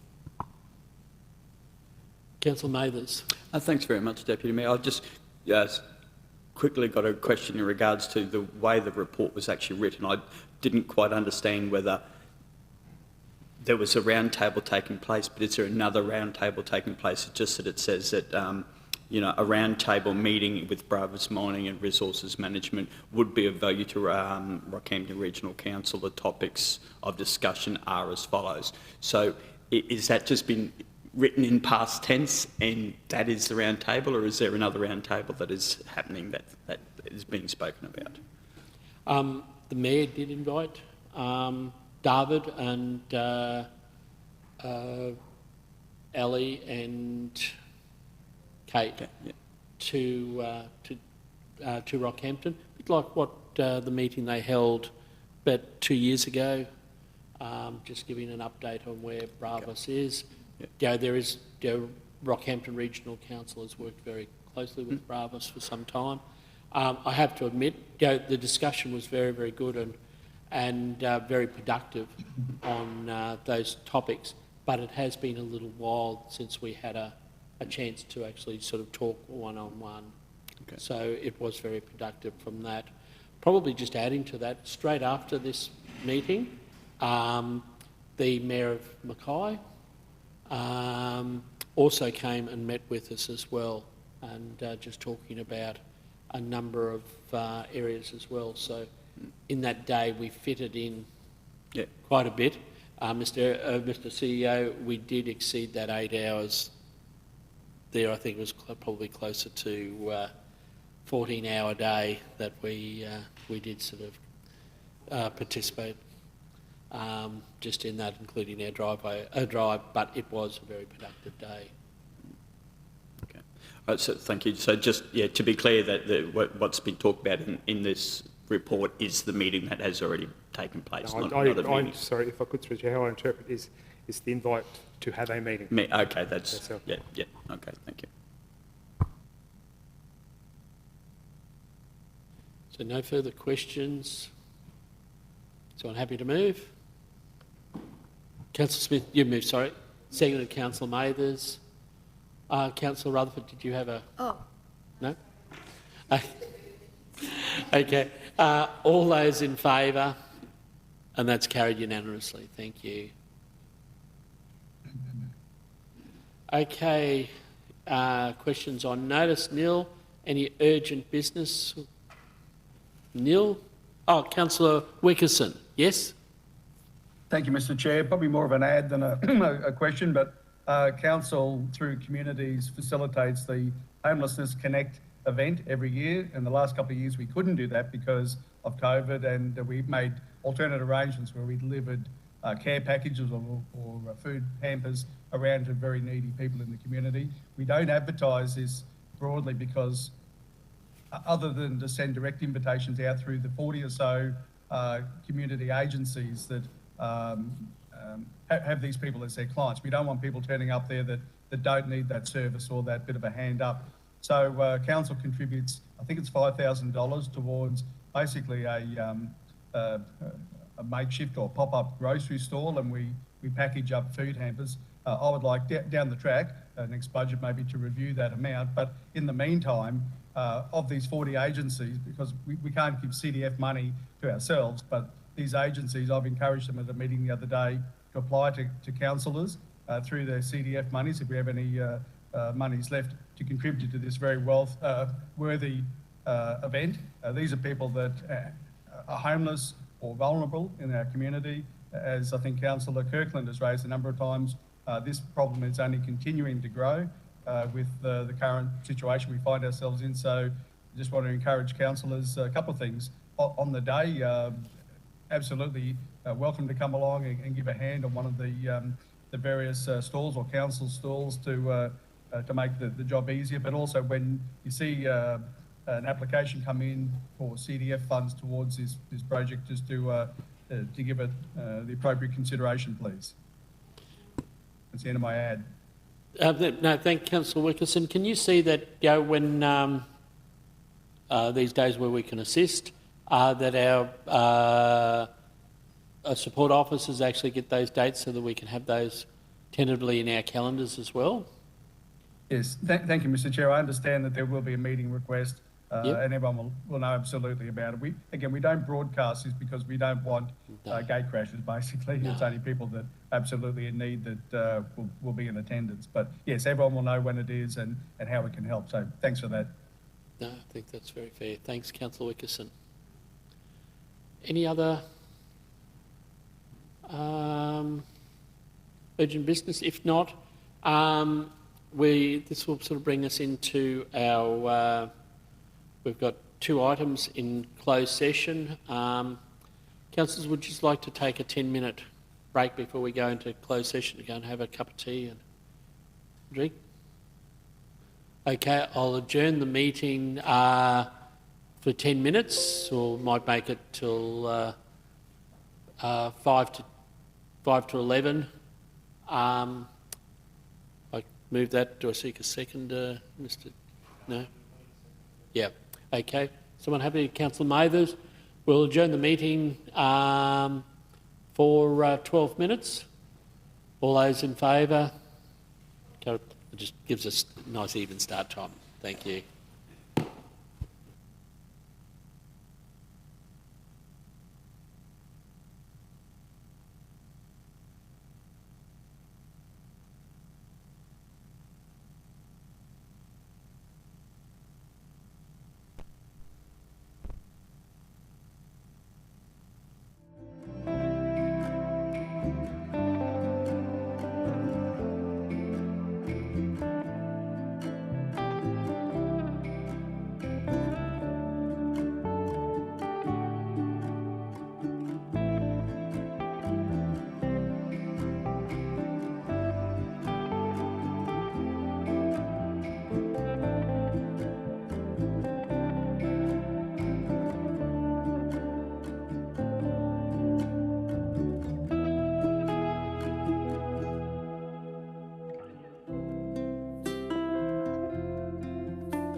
Now that we've arrived here, I would not change a thing. Knew that we'd survive here and all the goodness we would bring. Of this I sing. Everybody swimming in sunshine, everybody feeling fine. Everybody join the front line, ain't nobody left behind. Everybody swimming in sunshine, everybody feeling fine. Everybody join the front line, ain't nobody left behind. Everybody swimming.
ups and downs. I wanna see how the world turns round. Let's go adventure in the deep blue sea. Home is with you wherever that may be. Home is with you wherever that may be.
Now that we've arrived here, I would not change a thing. Knew that we'd survive here and all the goodness we would bring. Of this I sing. Everybody swimming in sunshine. Everybody feeling fine.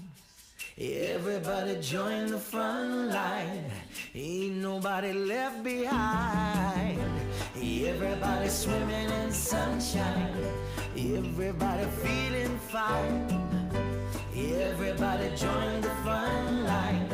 Ain't nobody left behind. Everybody swimming.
Taking the good with the ups and downs. I wanna see how the world turns round. Let's go adventure in the deep blue sea. Home is with you wherever that may be. Home is with you wherever that may be.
Now that we've arrived here, I would not change a thing. Knew that we'd survive here and all the goodness we would bring. Of this I sing. Everybody swimming in sunshine, everybody feeling fine. Everybody join the front line, ain't nobody left behind. Everybody swimming in sunshine, everybody feeling fine. Everybody join the front line, ain't nobody left behind. Everybody swimming.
Taking the good with the ups and downs. I wanna see how the world turns round. Let's go adventure in the deep blue sea. Home is with you wherever that may be. Home is with you wherever that may be.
Now that we've arrived here, I would not change a thing. Knew that we'd survive here and all the goodness we would bring. Of this I sing. Everybody swimming in sunshine, everybody feeling fine. Everybody join the front line, ain't nobody left behind. Everybody swimming in sunshine, everybody feeling fine. Everybody join the front line, ain't nobody left behind. Everybody swimming.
Okay, we're cruising now. Okay, in accordance with the provisions of the section 254J(3) of the Local Government Regulations 2012, the local government may resolve to close a meeting to the public to discuss confidential item, such that it is councillors or council members consider it necessary to close this meeting.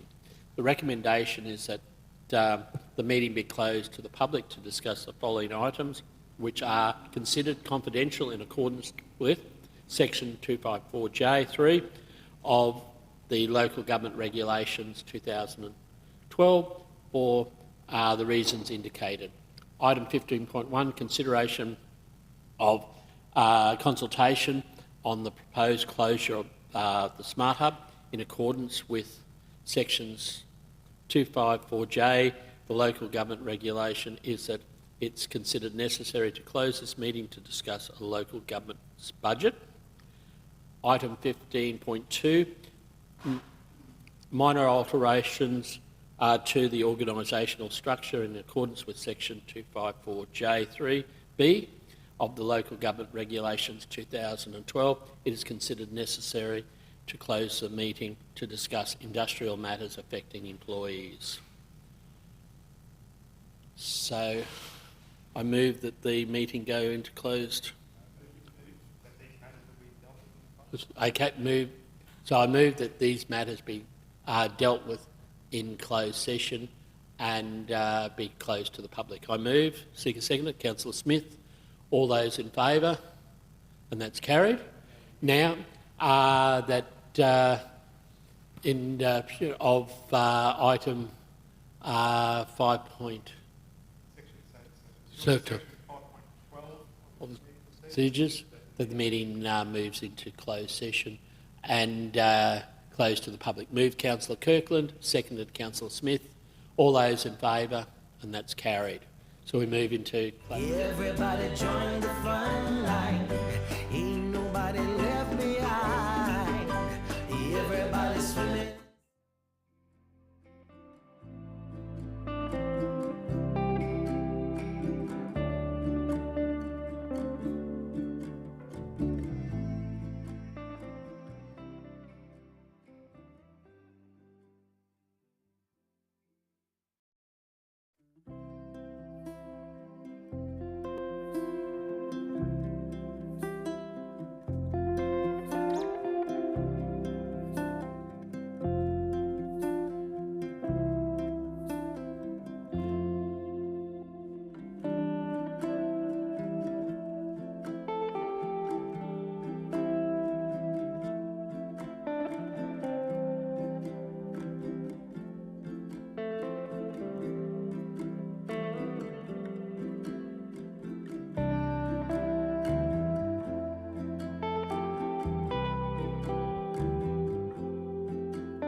Taking the good with the ups and downs. I wanna see how the world turns round. Let's go adventure in the deep blue sea. Home is with you wherever that may be. Home is with you wherever that may be.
we've arrived here, I would not change a thing.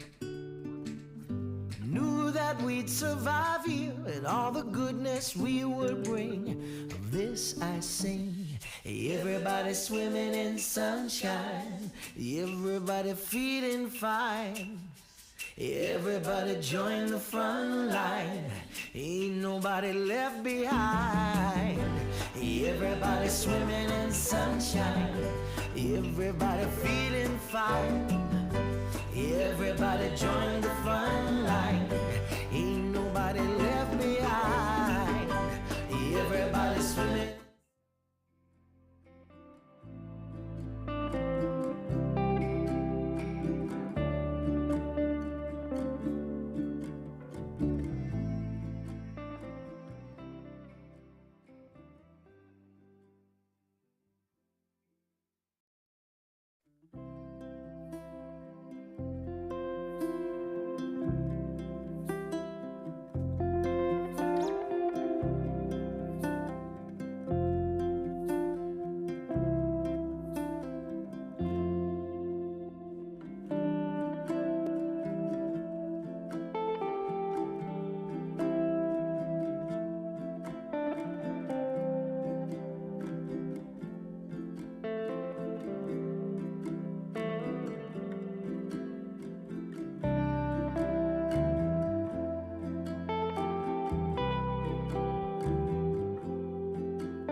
Taking the good with the ups and downs.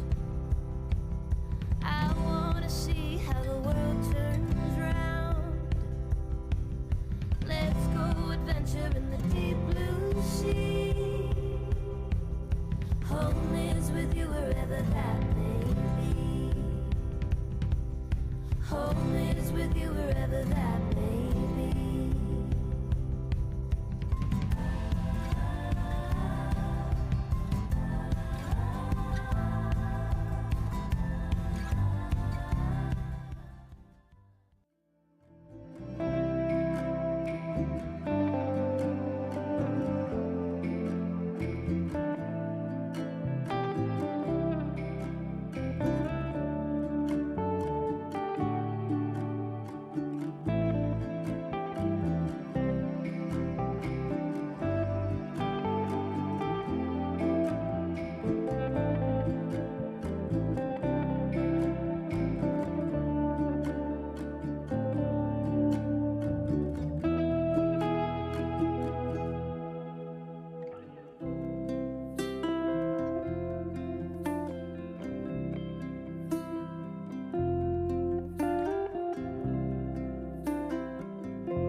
Now that we've arrived here, I would not change a thing.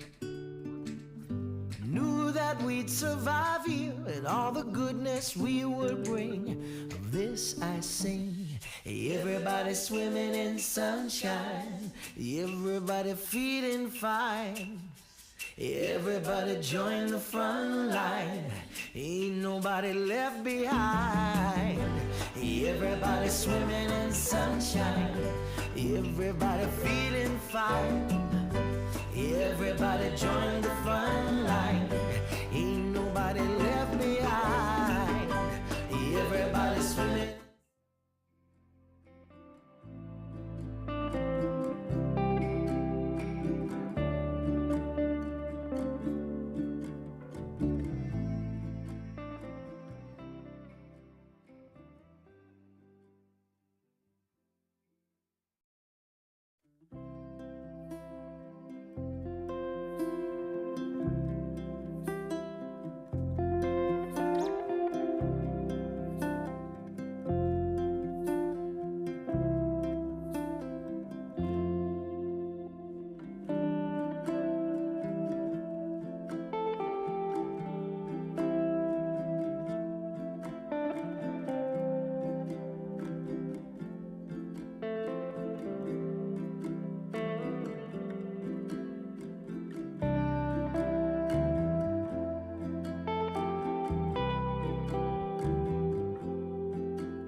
with you wherever that may be.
Now that we've arrived here, I would not change a thing. Knew that we'd survive here and all the goodness we would bring. Of this I sing. Everybody swimming in sunshine, everybody feeling fine. Everybody join the front line, ain't nobody left behind. Everybody swimming in sunshine, everybody feeling fine. Everybody join the front line, ain't nobody left behind. Everybody swimming.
Taking the good with the ups and downs. I wanna see how the world turns round. Let's go adventure in the deep blue sea. Home is with you wherever that may be. Home is with you wherever that may be.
arrived here, I would not change a thing.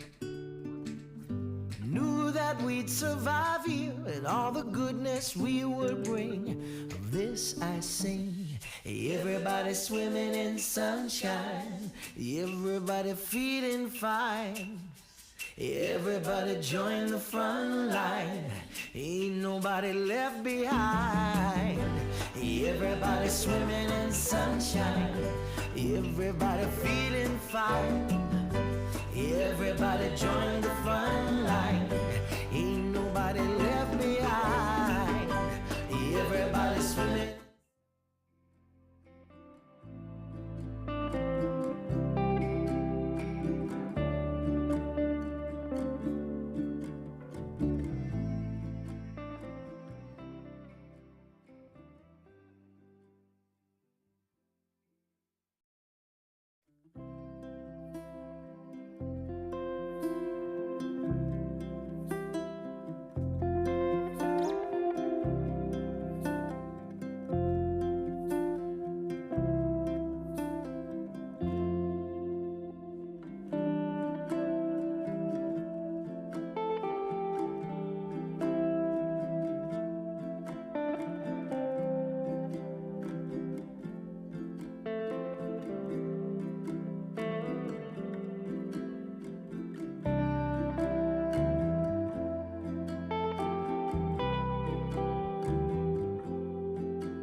Taking the good with the ups and downs.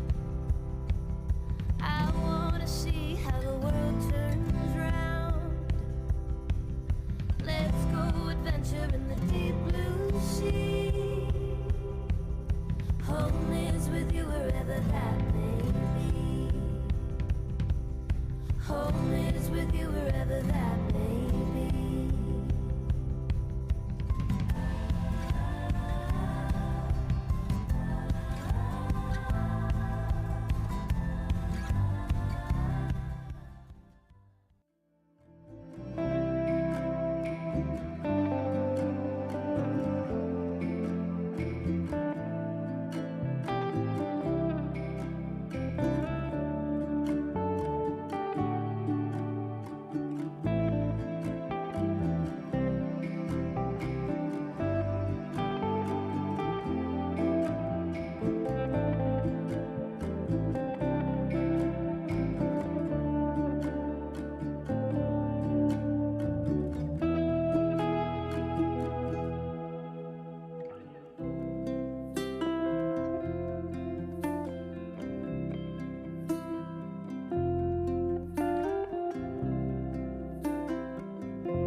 Now that we've arrived here, I would not change a thing.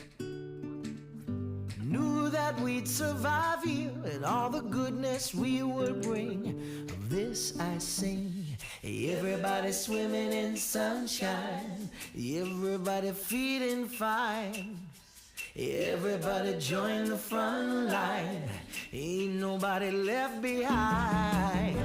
Everybody swimming in sunshine, everybody feeling fine. Everybody join the front line, ain't nobody left behind. Everybody swimming.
the ups and downs. I wanna see how the world turns round. Let's go adventure in the deep blue sea. Home is with you wherever that may be. Home is with you wherever that may be.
Now that we've arrived here, I would not change a thing. Knew that we'd survive here and all the goodness we would bring. Of this I sing. Everybody swimming in sunshine, everybody feeling fine. Everybody join the front line, ain't nobody left behind. Everybody swimming in sunshine, everybody feeling fine. Everybody join the front line, ain't nobody left behind. Everybody swimming.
Taking the good with the ups and downs. I wanna see how the world turns round. Let's go adventure in the deep blue sea. Home is with you wherever that may be. Home is with you wherever that may be.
arrived here, I would not change a thing.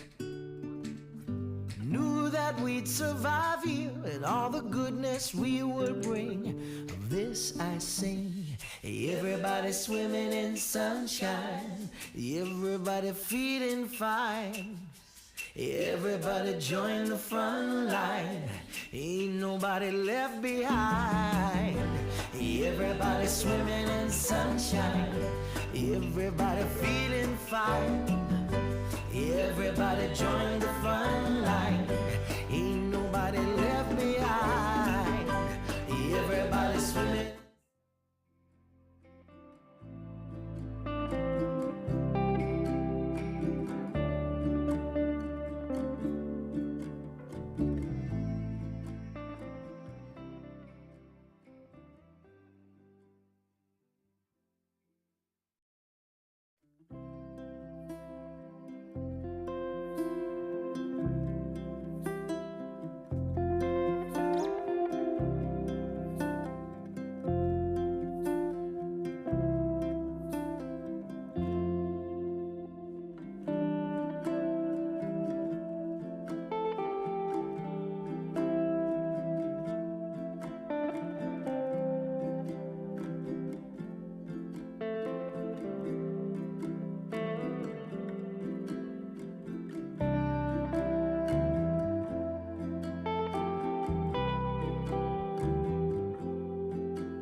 Taking the good with the ups and downs.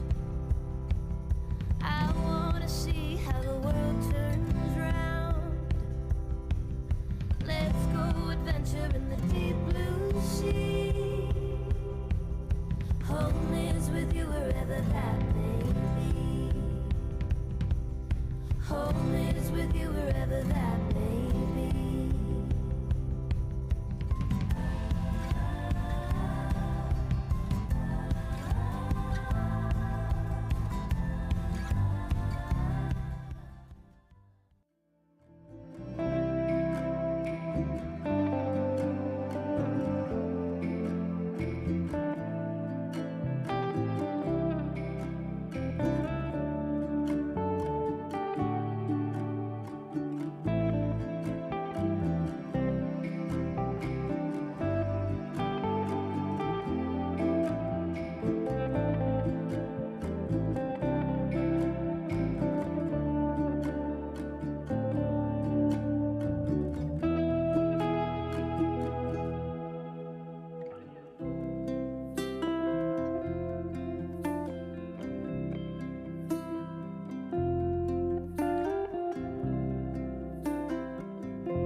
Now that we've arrived here, I would not change a thing.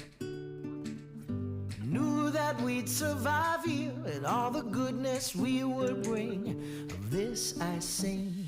Everybody swimming in sunshine, everybody feeling fine. Everybody join the front line, ain't nobody left behind. Everybody swimming in sunshine, everybody feeling fine. Everybody join the front line, ain't nobody left behind. Everybody swimming.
Home is with you wherever that may be. Home is with you wherever that may be.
Now that we've arrived here, I would not change a thing. Knew that we'd survive here and all the goodness we would bring. Of this I sing. Everybody swimming in sunshine, everybody feeling fine. Everybody join the front line, ain't nobody left behind. Everybody swimming in sunshine, everybody feeling fine. Everybody join the front line, ain't nobody left behind. Everybody swimming.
Taking the good with the ups and downs.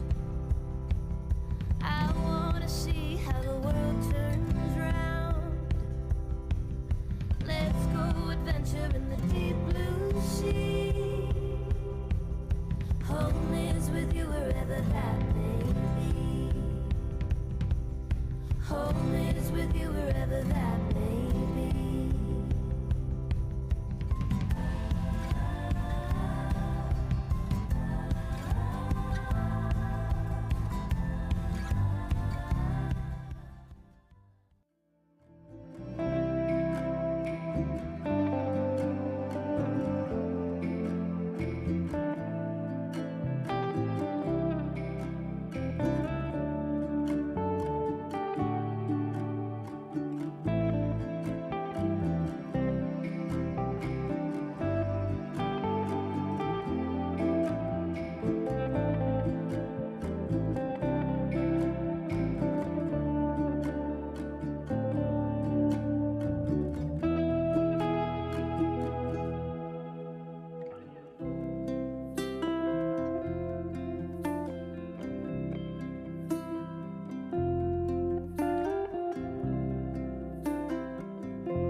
Now that we've arrived here, I would not change a thing.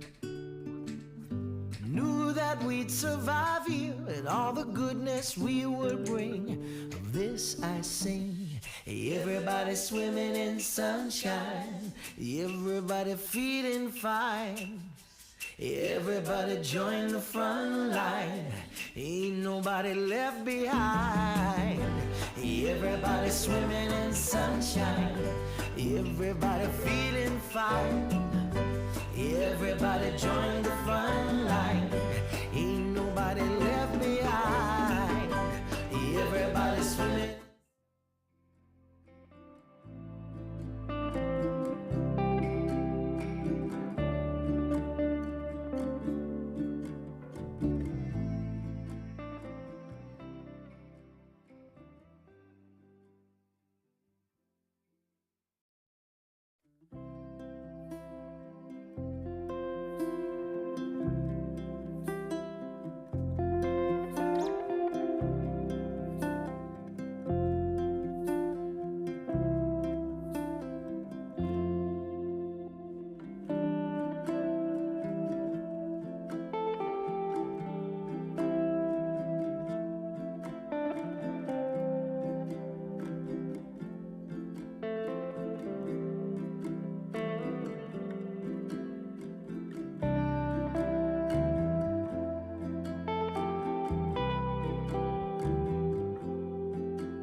Taking the good with the ups and downs. I wanna see how the world turns round. Let's go adventure in the deep blue sea. Home is with you wherever that may be. Home is with you wherever that may be.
Now that we've arrived here, I would not change a thing.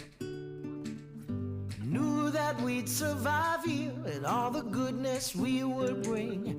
Of this I sing. Everybody swimming in sunshine, everybody feeling fine. Everybody join the front line, ain't nobody left behind. Everybody swimming in sunshine, everybody feeling fine. Everybody join the front line, ain't nobody left behind. Everybody swimming.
with you wherever that may be.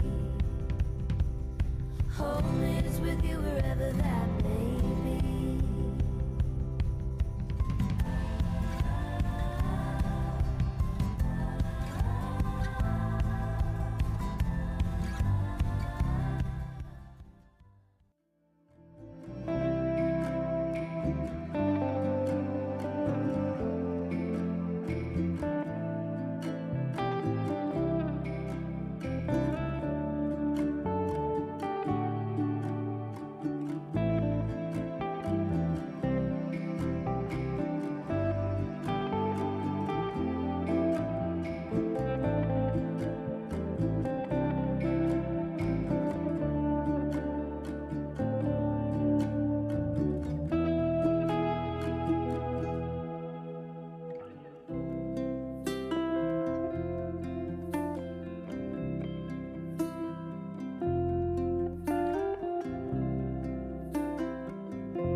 Now that we've arrived here, I would not change a thing.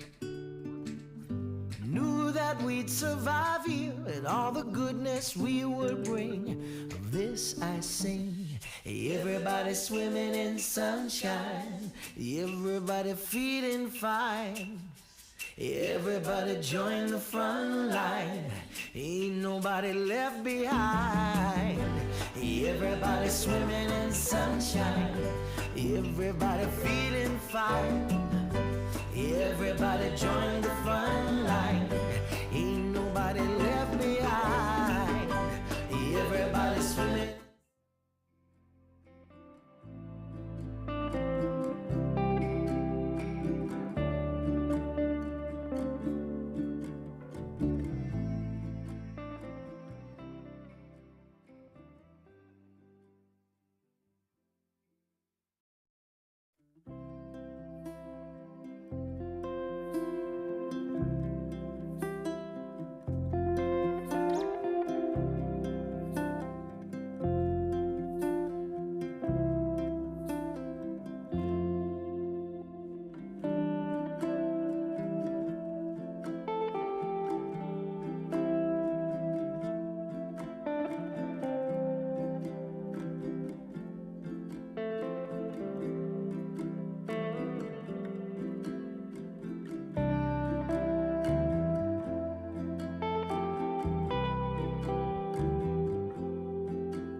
Taking the good with the ups and downs. I wanna see how the world turns round. Let's go adventure in the deep blue sea. Home is with you wherever that may be. Home is with you wherever that may be.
Now that we've arrived here, I would not change a thing.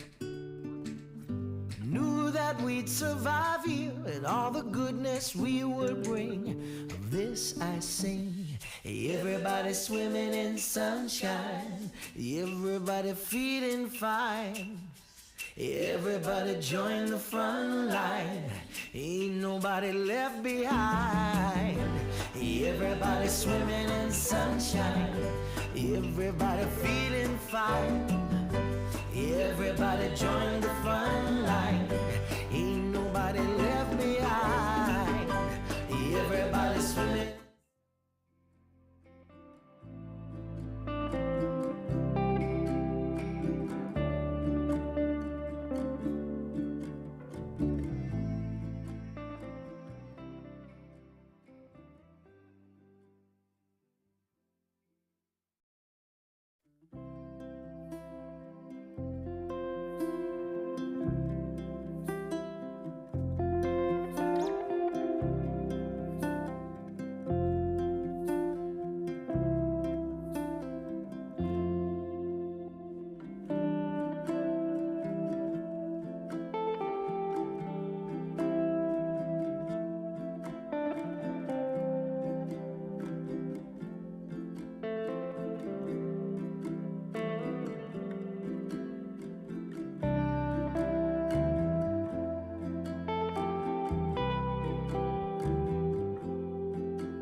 Taking the good with the ups and downs. I wanna see how the world turns round.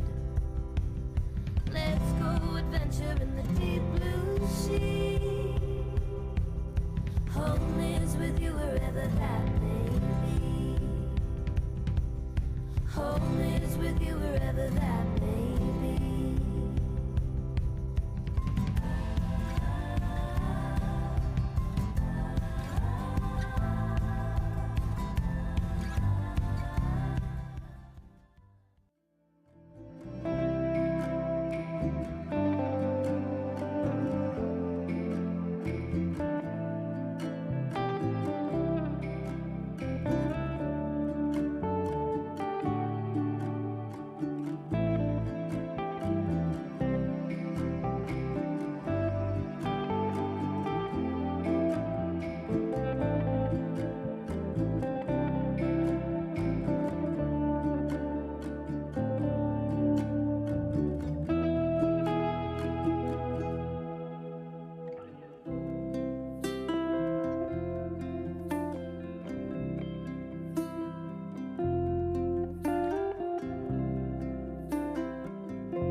Now that we've arrived here, I would not change a thing.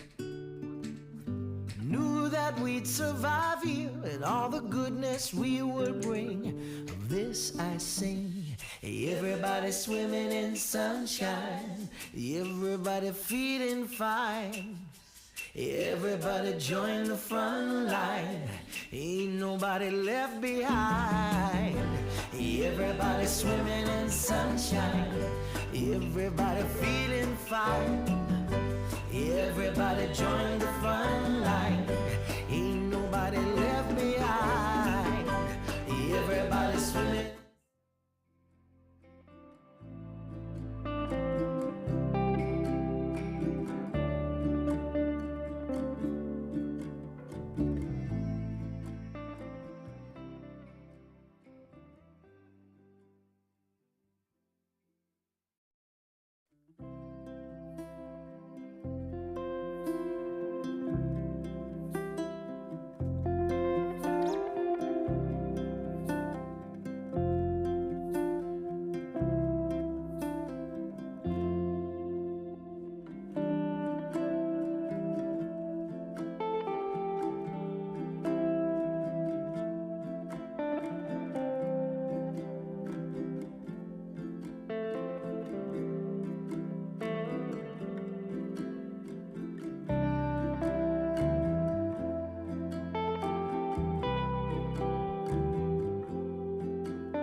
with you wherever that may be.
Now that we've arrived here, I would not change a thing.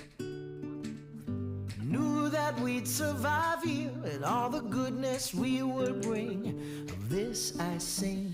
Everybody swimming in sunshine, everybody feeling fine.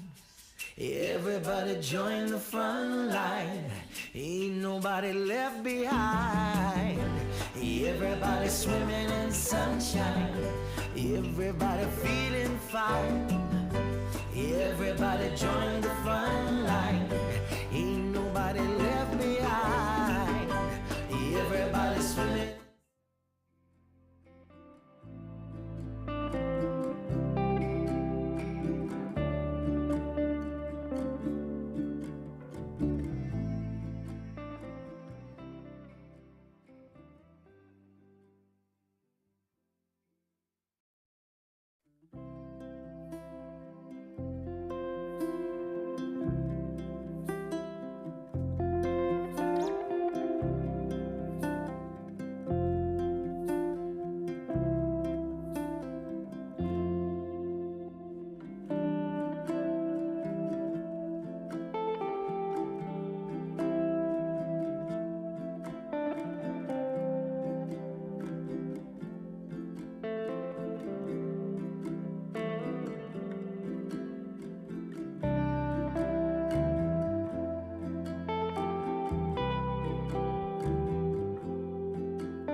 Taking the good with the ups and downs.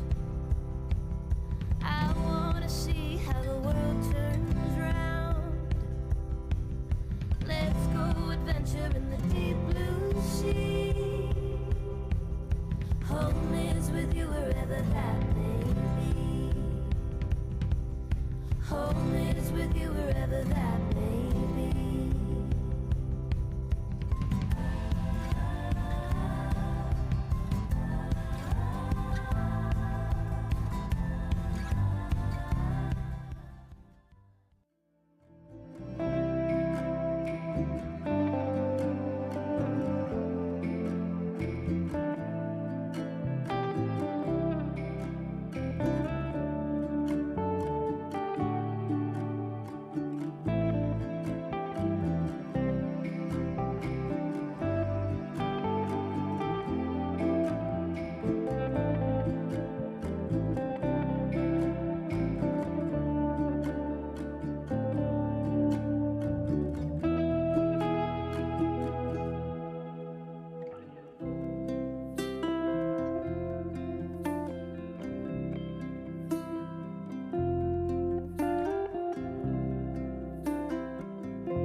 Now that we've arrived here, I would not change a thing.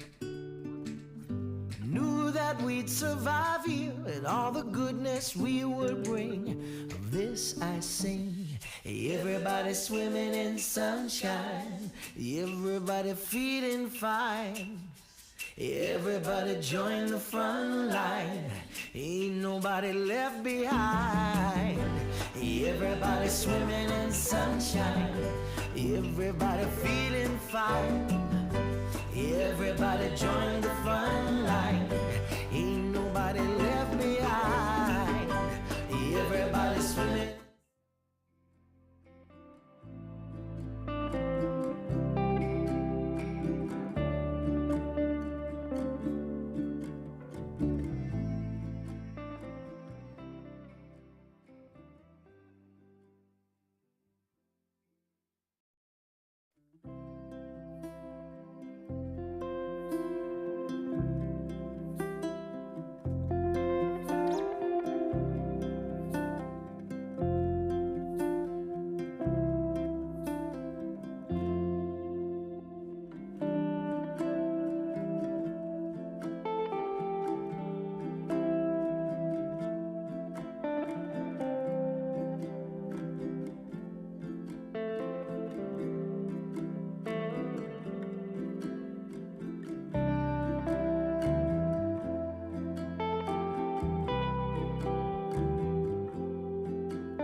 Taking the good with the ups and downs.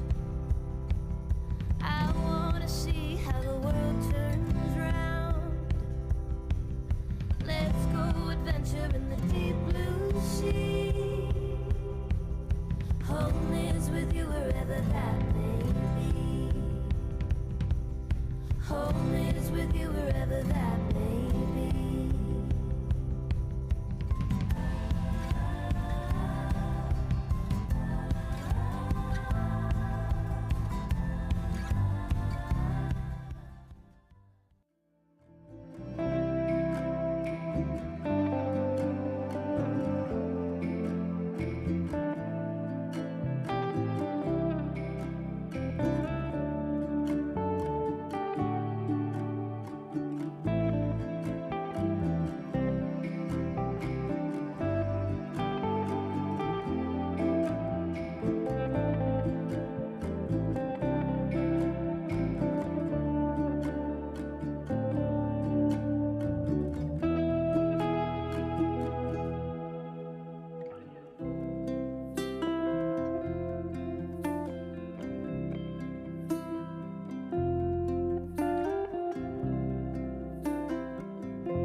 Now that we've arrived here, I would not change a thing.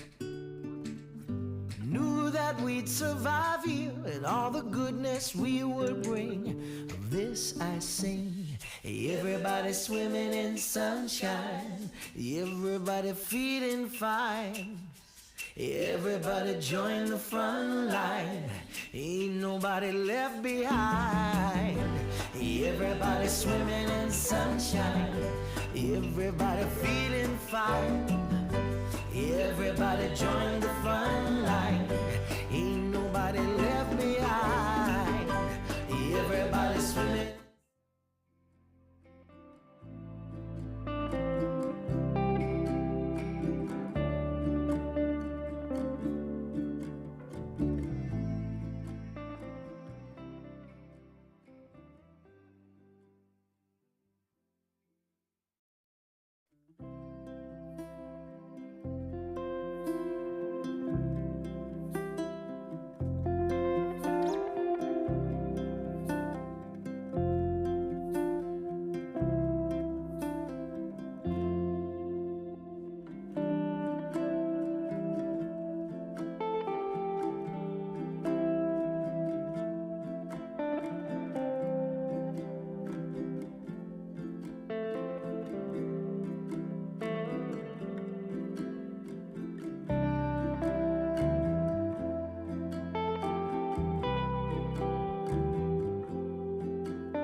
adventure in the deep blue sea. Home is with you wherever that may be. Home is with you wherever that may be.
Back live. Okay, councillors, we move to the 15.1, the consideration and consultation for the proposed closure of the Smart Hub. Officer's recommendation is that the operations will cease at the Smart Hub Friday the 24th of June. There is another alternate motion or another proposed motion that the council will cease operations at the Smart Hub 24th of June, and that it will consider self-managed operational models up until the 1st of June 2022. Councillors, Councillor Fisher. Mr. Chair, can I probably need a mover in a second. I just need to work out which one we're moving and seconding first to start with. Well, I'd like to test the meeting that council will cease its operations of the Smart Hub on Friday, 24th of June 2022. Just at that. I move, seek a seconder. Seek a seconder. Seconder, Councillor Mathers. Speakers for the recommendation, Councillor Fisher. Yes, thank you, Mr. Mayor. Look, I think this is something we've been going around in circles for quite a while.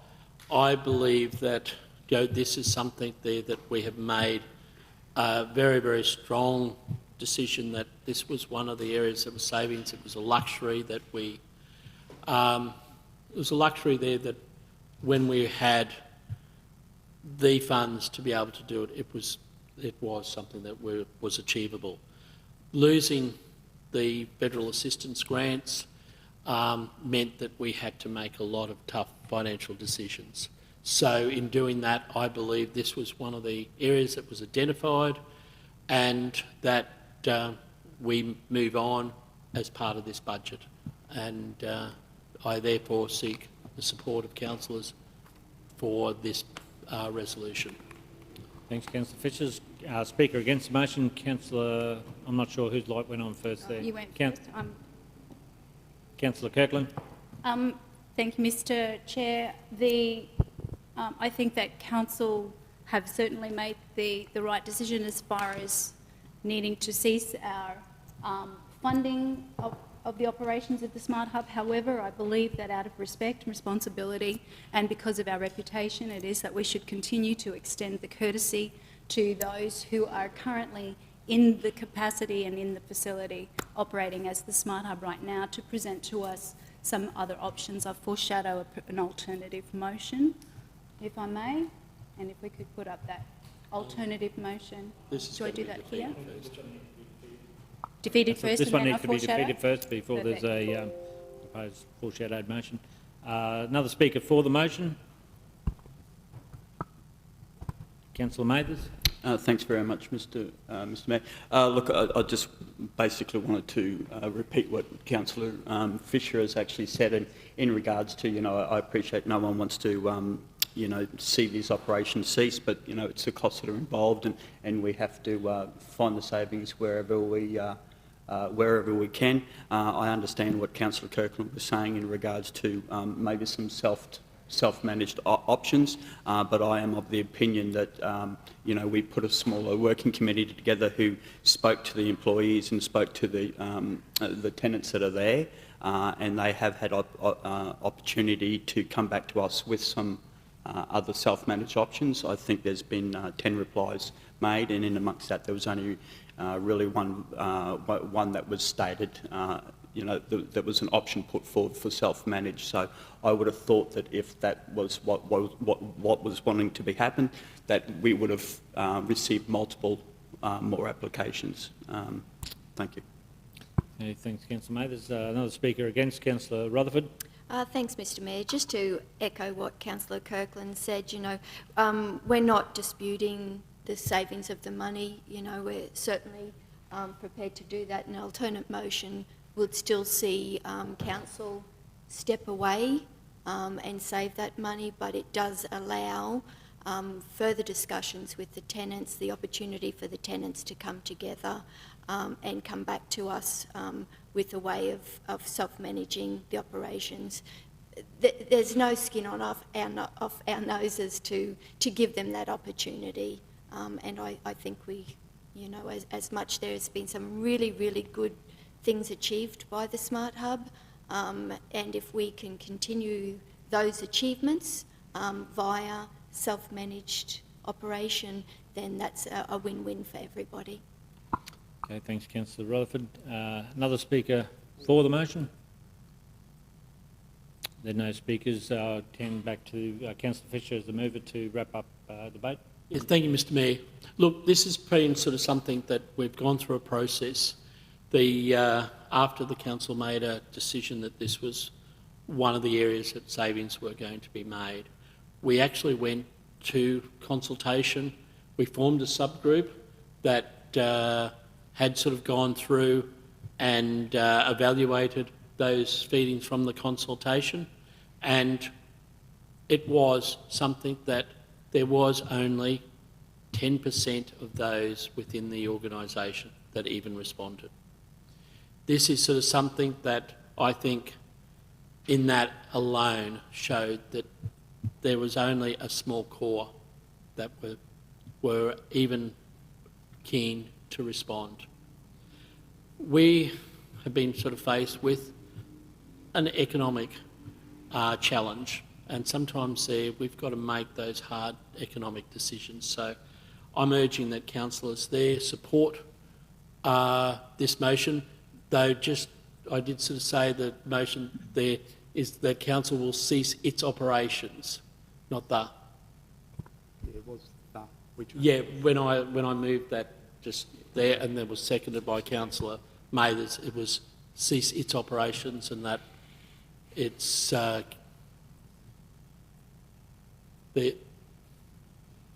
this is one of those hard decisions that we've had to make for economic grounds, and that just urge council to support this motion.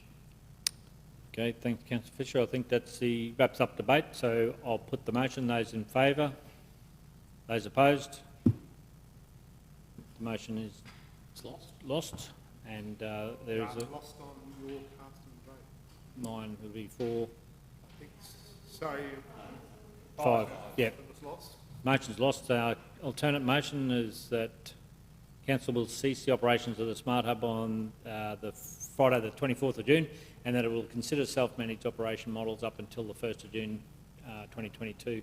Move Councillor Kirkland. Do we have a seconder? Councillor Rutherford. Speakers for the motion? Really, Kirkland.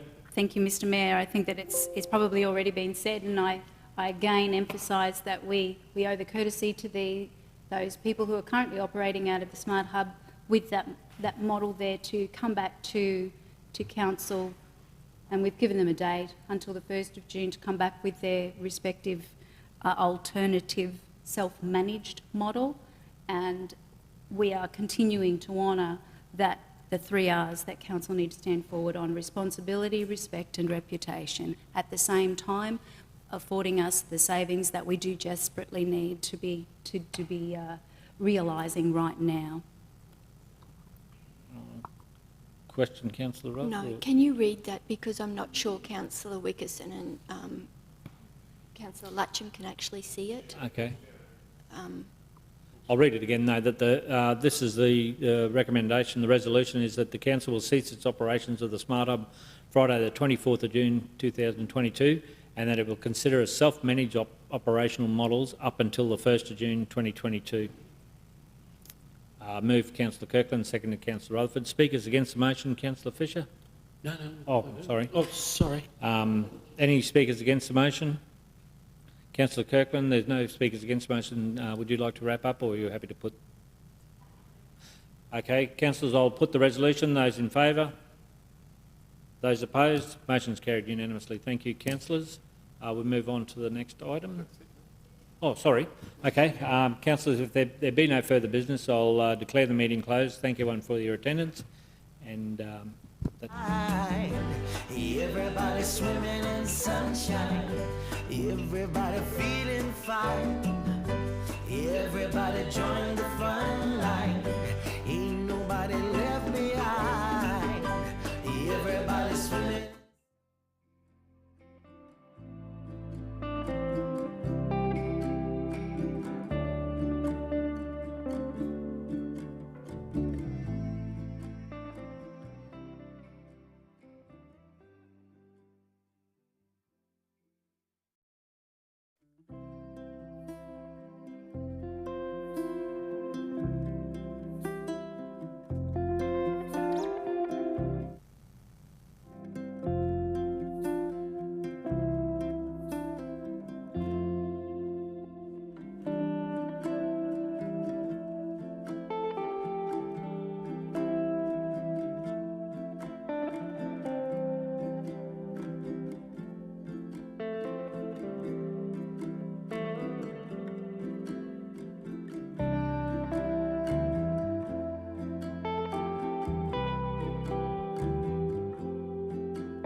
Taking the good with the ups and downs.